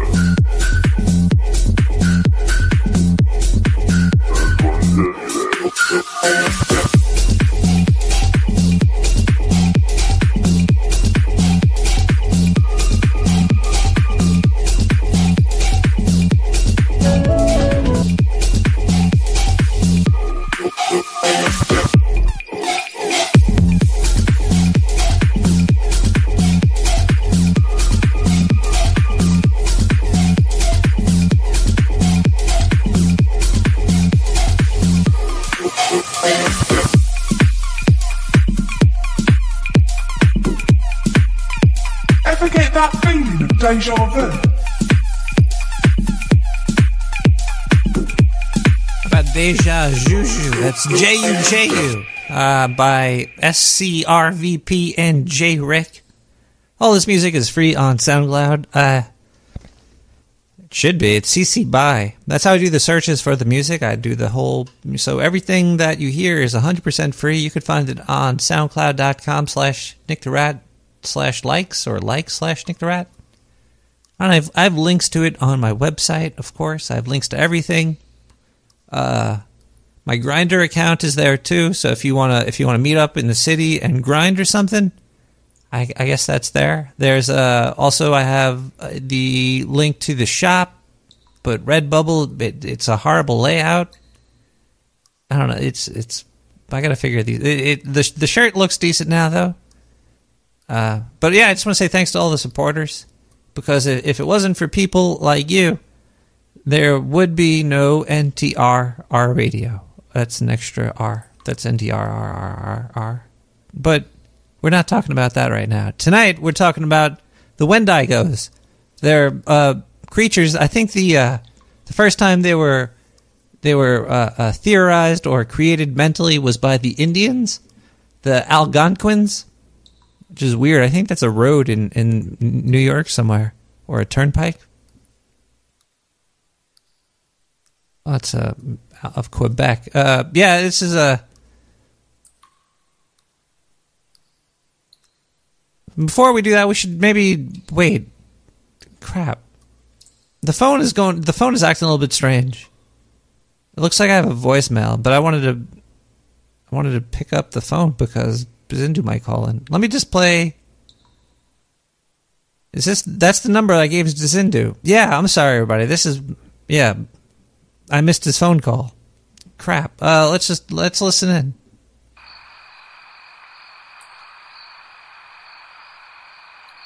Hey, Nick the Rat. This is Zindu reporting to you live. Somewhere in New Jersey. I think I got the address over here, right? Why am I walking here again?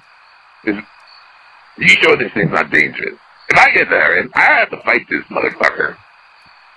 Oh man, Nick the Rat, man. Seriously, I have to rethink this contract. You make me walk all the way to Jersey from New York. Sure, you saved me from those motherfuckers. Much appreciated. Very much. I'm just letting you know that this is a little extreme, though. I'm not built to walk this far. Also, all these people, thank God they're looking at their phones. They're not even looking at me. Either way, Nick the Rat. Yeah? What the hell is that noise? Nick the Rat, what the hell is that noise?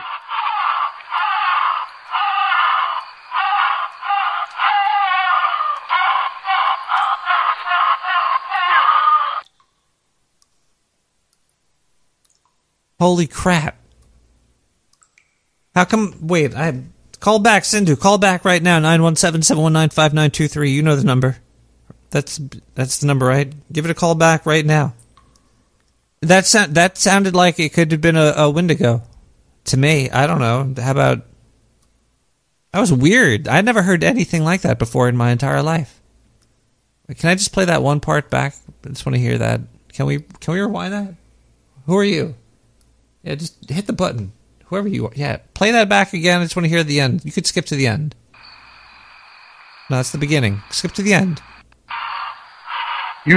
Oh my God. What the hell is that noise? Nick the Rat, what the hell is that noise? Oh my God. Listen to that. That is ungodly. That is not a... Oh my... And it just cuts out. Oh my... Zindu, are you okay? Oh. Did you hear that? That chilled my bones. I don't even know if I can continue right. I'm really creeped out. That was something I've never heard before. That's a new species of creature. This guy is for real. He really caught one. And Zindu's there now in Jersey. He's going to get the scoop. Hopefully the fucking phone line starts working soon. I don't want to miss another call from him.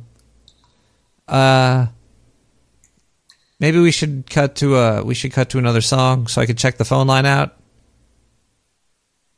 Yeah, dude, who are you anyway? You could pick a song. What? Yeah, that one's fine. Yeah, sure. All right, we got Aretas with Pina Colada 2. I think, yeah. Yeah, let's drink. Yeah, let's do it.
Building a rock ship here.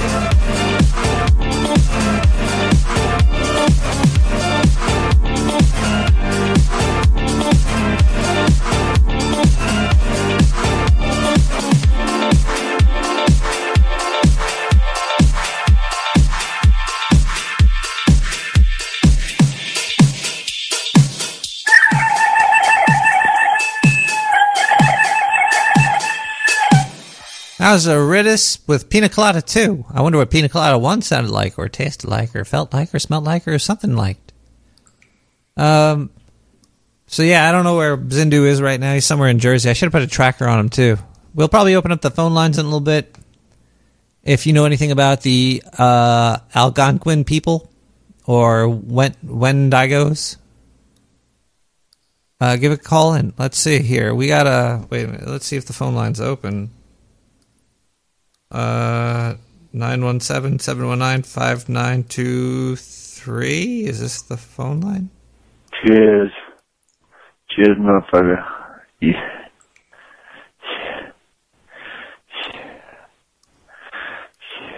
Are you? It's not. Cheers. I thought you were having more than a cheers right there. So the first written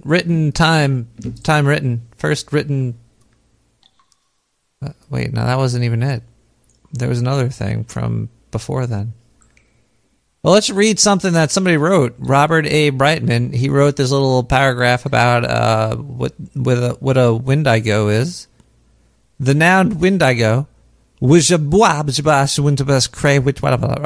to one of a class of anthropomorphous monsters, supernatural from a non-Algonquin perspective, whose exhibit grotesque physical and behavioral abnormalities and possesses great spiritual and physical powers. Probably much like me. I'm pretty strong. I work out. Either many or all Wendigos were once human beings, transformed, usually irreversibly. This sounds like science to me. Into their monstrous condition. In some cases, the transition was conceived as rapid, while in others, the condition could be converted into volatile disgust. We got a phone call. Hello, caller. This is Nick the Rat Radio. Why, Nick the Rat? What's up? There's a drain pipe above me. Oh, I'm doing pretty good. Is there? How are you doing? I'm okay. I can't complain. Do you know anything about the mythical Wendigo? Well, I believe it about as much as the next person. Well, I believe it totally. I heard that scream. Did you hear that scream? Yeah, I know. You know what I'm worried about? I'm sure. What? Sex spots. Oh, man. That was a news story, wasn't it, in Texas? Yeah. Yeah, it's scary. Do you think that... Are you against the sex robots?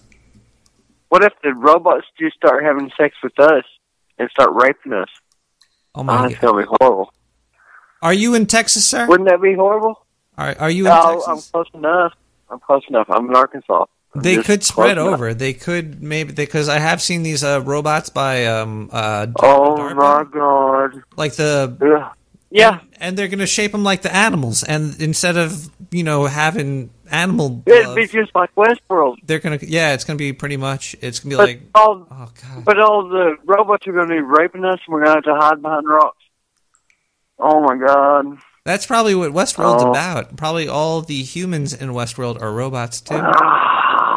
They're just like another generation of robot, and they just like to rape, which is weird. We need to invest in the companies that got that hemorrhoid cream. That's probably a really good investment right there. I like this one. Also, binoculars would be a good investment company. Who has good binoculars? Yeah, binoculars. Be awesome. You want to see them coming? Because you got to see where it's coming. Because you need the binoculars where you can look through them and it's right behind you, whereas you're looking in front of you, but you're looking behind you. Did you? Would you really for $60 you could have half an hour of sex with a robot? I know it in Dallas, Texas, or was it Favorite 6 down there? Yeah. Would you do it? Would you do it, Nick? For if it was the first time, maybe. Like it was fresh off the fucking manufacturer. Would you touch... But this is my question. Would you stick it in the butthole? would you play with the butthole there? Come on! I'd probably... I'd play Dungeons and Dragons with it or something. I'd put dice inside of it and try to get it to shoot them out. That'd be cool. This is disturbing. I actually, the people that are trying to shut it down are kind of disturbing too, because they should let these, what I would do? Freaks come out. If it was because it's going to be a girl, because the men make these things. What I would do, I would just shake up a squirt and pour into it. Get it? That's caller. That way you get a spurt out. That's gross, caller. This is a family show. We don't. Yeah. So the Wendigo is like a creature that attacks you, and it doesn't stop it. It was never beaten before. It just kills you. If you're on the Wendigo's list, you're dead. It's kind of like Death incarnate. It's Death himself. He's the Grim Reaper, pretty much. Could be a human. That's what I always love about these things. Like, oh yeah, he might or might not be a human, possibly or impossibly cannibal. You know. But yeah, it's a dangerous creature. But it sound like Zindu is getting close to the target, so that's good.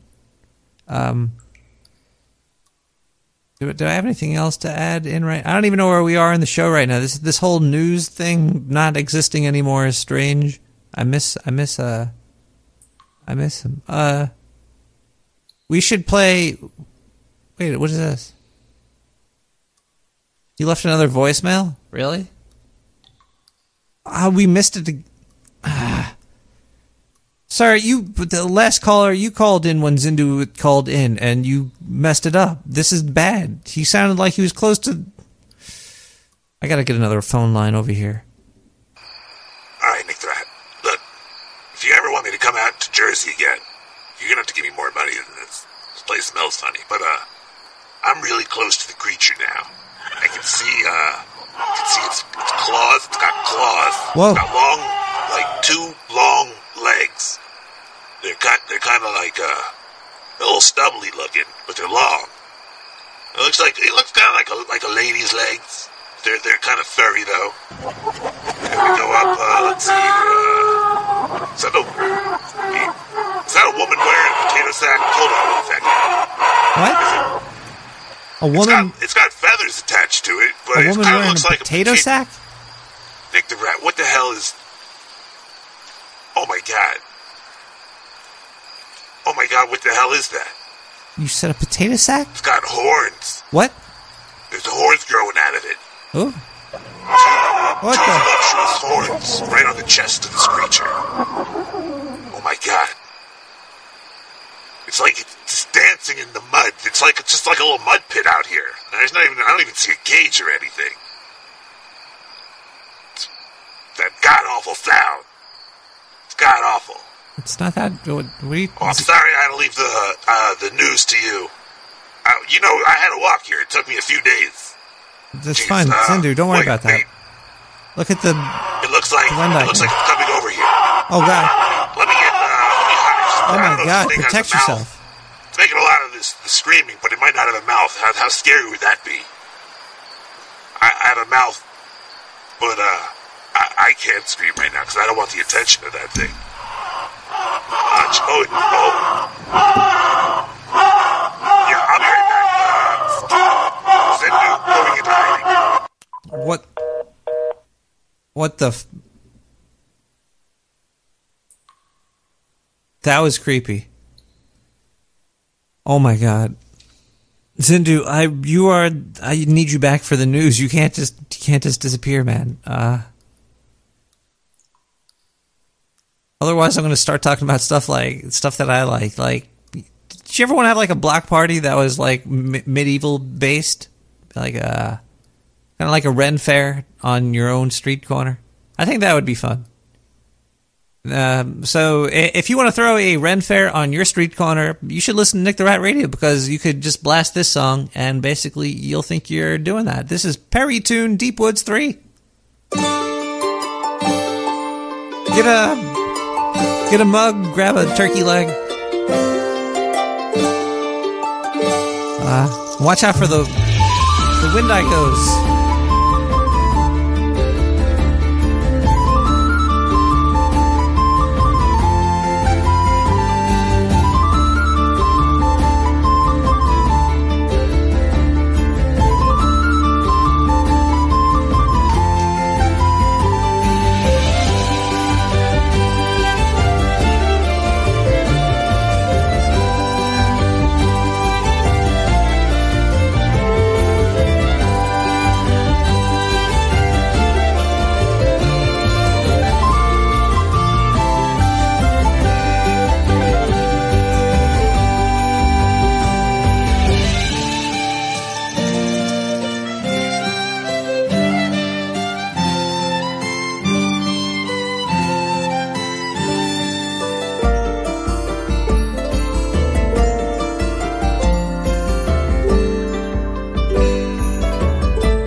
Grab your mutton and mead.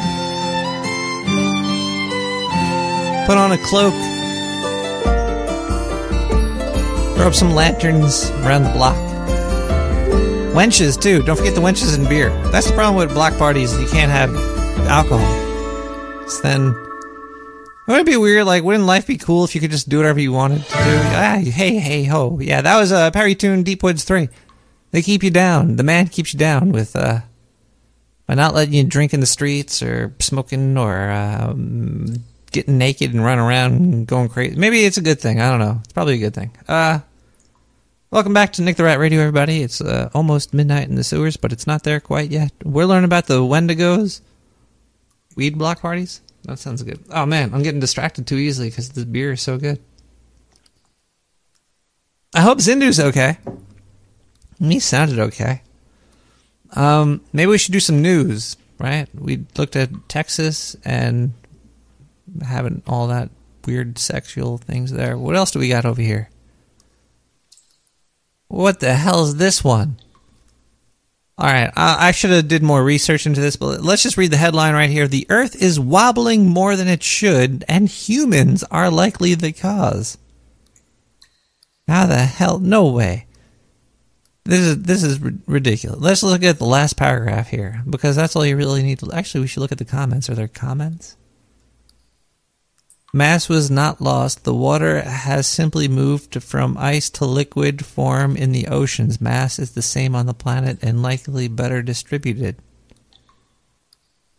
So the melting... are they blaming us on global warming? Maybe. I don't know. Polar motion. You shouldn't read. You shouldn't do the news on the spot like this. But if you want to learn more about the wobble of the Earth, I guess you could look up "wobble and Earth" and click news and recently, and you'll find out about it. Oh man, I really need to get Zindu back here. He was much better at the news than me. 917-719-5923. All it really matters is that you can't put any meaning where there is no meaning, okay? That's how you put yourself into conflict with the cosmic universe.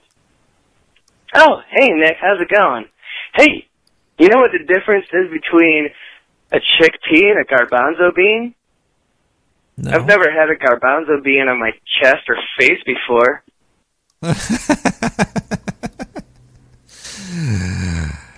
You got me.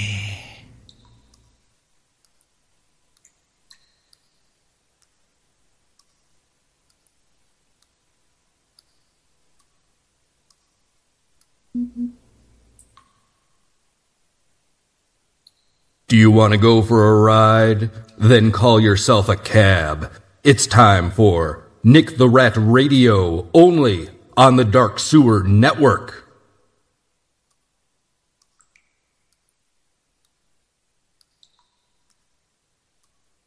Halloween's coming. Are you ready? No? Well, get your ass in the sewer and buy yourself a costume. At the Dark Sewer Network costume shop, get your ass covered.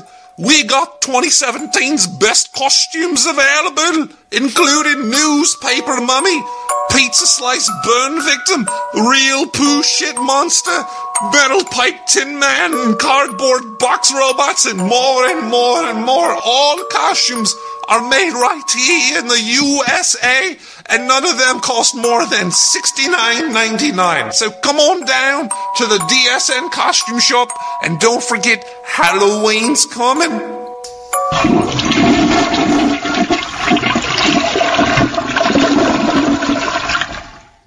Oh man. Wait, is the phone line working? Because... Hold on one second. There's a big red emergency button above the phone right here, and I think I have to hit it to clear it out. Please enter your password, then press pound. You have 14 new voice messages and 1 saved message. You have 3 voicemail messages which are due for deletion. The messages must be resaved to prevent automatic deletion. New message, due for automatic deletion. You should have received something in the mail about your car's extended warranty.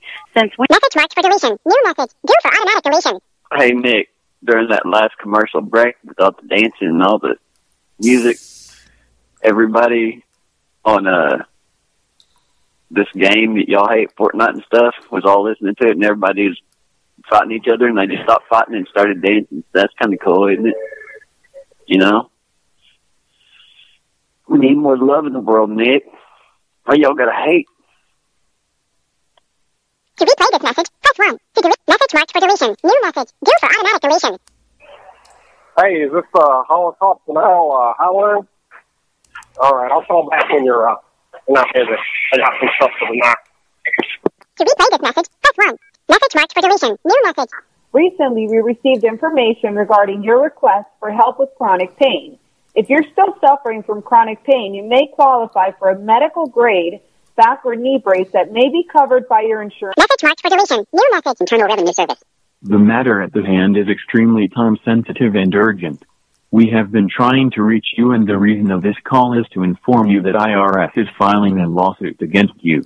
As after the audit we found out that there was a fraud and misconduct on your tax filing which you are hiding from the federal government.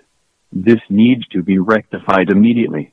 To get more information about this case file, do return the call on our direct line number. The number is 218208516. Again, 218208516. Thank you. To replay this message, press 1. To delete, press 7. To save, press 9. For more options, press 6.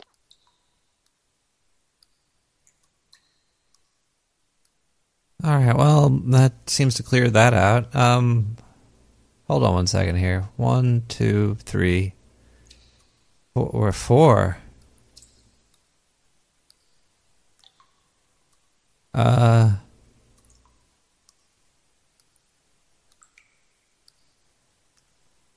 What is it? There was a message came in while I was listening to those messages.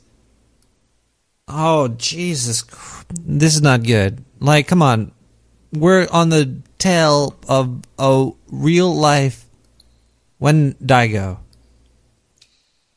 And we cannot pick up the phone when he calls in. Is this him? Are you with the Wendigo right now?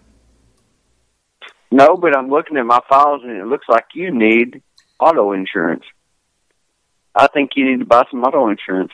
Is this? Are you calling for? Do you have enough? Look, we're not buying him a car. If he wants to work here, he's going to have to walk to Jersey. But we did miss a call from him. Let's listen to this. Oh my God, Nick the Rat. All right, look, this Wendigo thing is getting a little bit too crazy. I ducked away. It was like a potato sack with wings and sexy legs, and a mouth that just went down to like hell. It was just like a gutter mouth. It was just a hole that just kept on sucking and clucking. It was a clucking, sucking hole. I'm telling you, Nick the Rat. I don't know why I keep going on these little excursions for you. I signed up for the news. This is not the news anymore, my friend. This is insanity. I found a little air conditioner unit I'm hiding behind right now. I don't think that they're gonna be able to find me back here at any of those Wendigos. What the hell is that? Oh no. Oh no! The hell was it? That sounded like. Actually, it sounded like Zindu's something breaking on him. Because one time he was going to the bathroom, and when he came out, he slipped. I dropped a bar of soap on the floor. Okay, I have butterfingers, but he slipped on the bar of soap, and when he broke like a toe, and it sounded just like that. I'm sorry. This is not going very well. I don't think I should send Zindu out anymore, even if we do have a real, God-honest Wendigo. But you know, for the listeners of Sewer Chat and Nick the Rat Radio, we need these first-hand experiences. Nobody knows First Family Riot. Nobody knows how bad we need them, but I do. We need them bad.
motherfucker.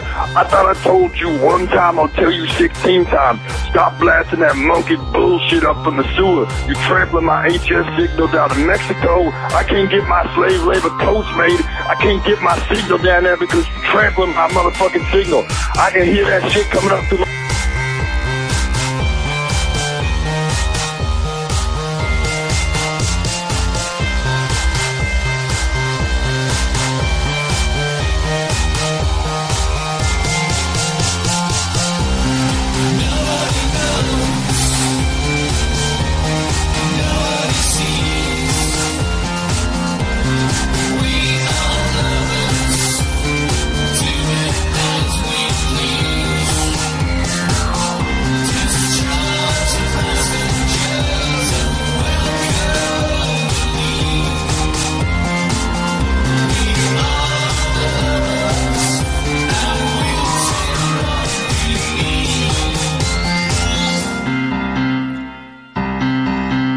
Oh, man.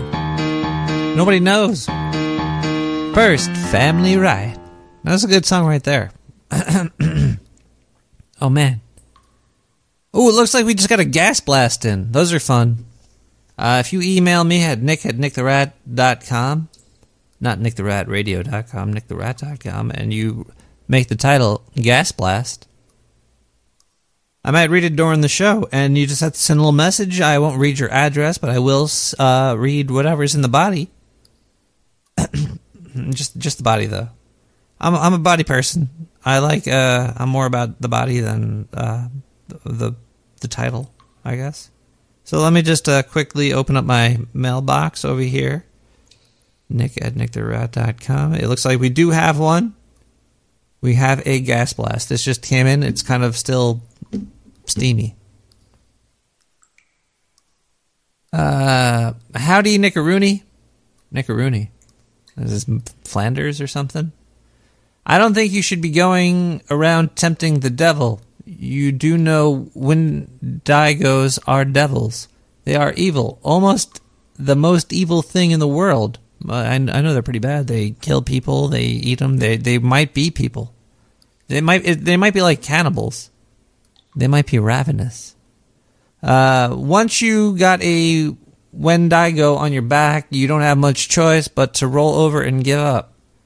Want to know what's even more evil than them, though? You should have already known this. If not, it is the Ouija board. And I really think you should do an episode on... No. Okay, no. Alright, no. We get it. You could send me emails to nick@nicktherat.com and put Gas Blast in there, and I'll read it. But no Trojan Ouija boards. Fucking crying out loud here. Wait, what? Really? While I was reading that, there was a call that came in?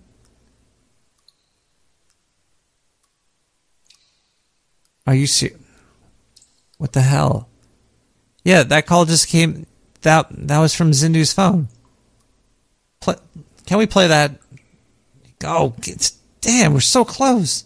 Hey, is this that motherfucking Nick the Rat? What the hell? Yeah, well, guess what? You thought I was cousin Brucey over here. Nah, man, nah. I'm from the fucking Produce Mafia. Remember us, motherfucker? Yeah, we're coming to get you. We have your boy now. We got your man, what's his name? Xanadu? Fucking, he's a fucking creepy looking guy, but I fucking caught him. I broke his knees.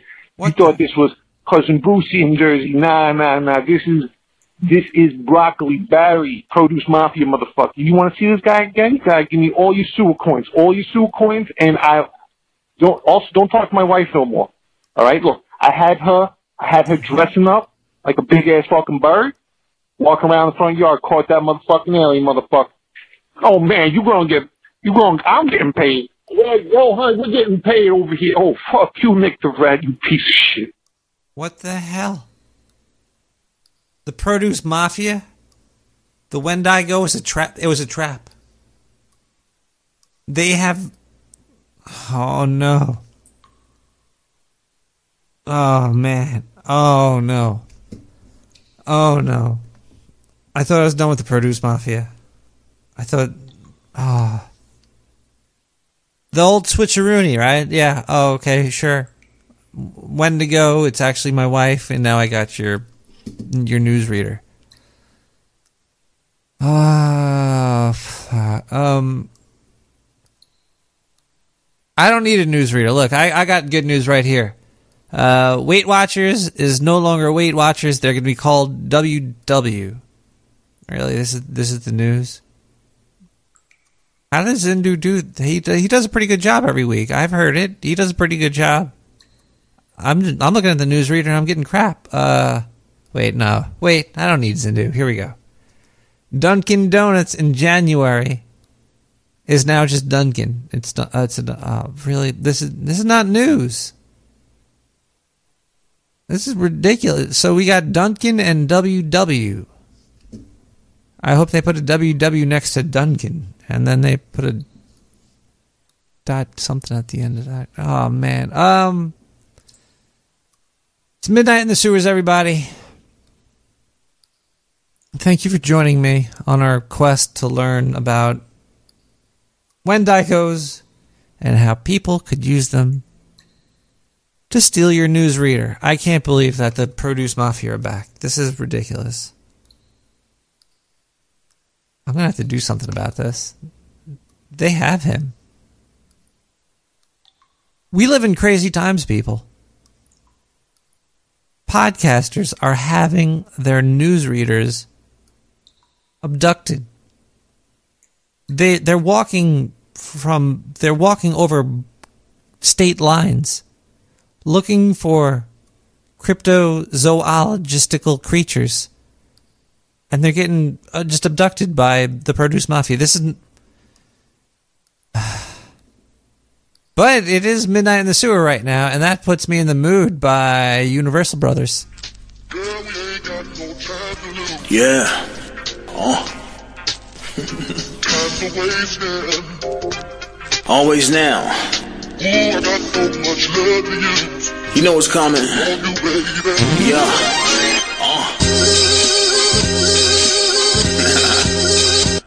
Sky. Walker. Salute the fleet, huh? Yeah.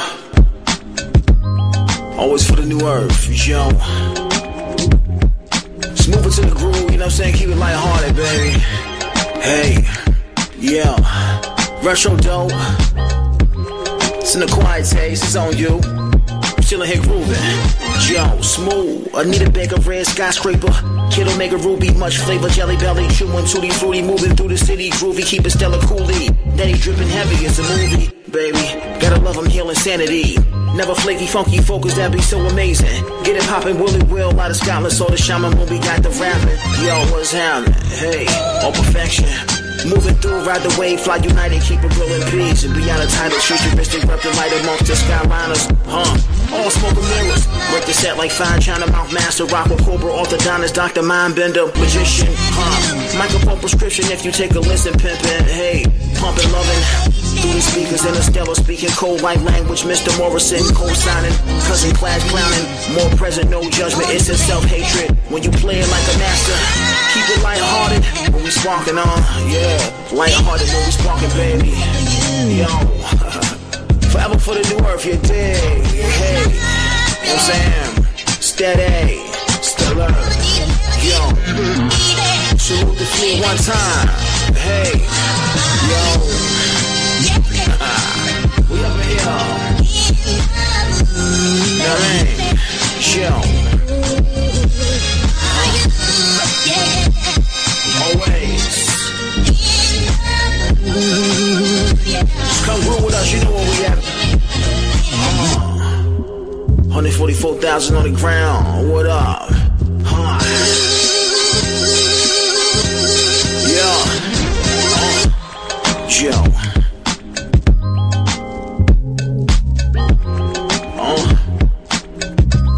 All for command. Commander Astar, what up? Hey.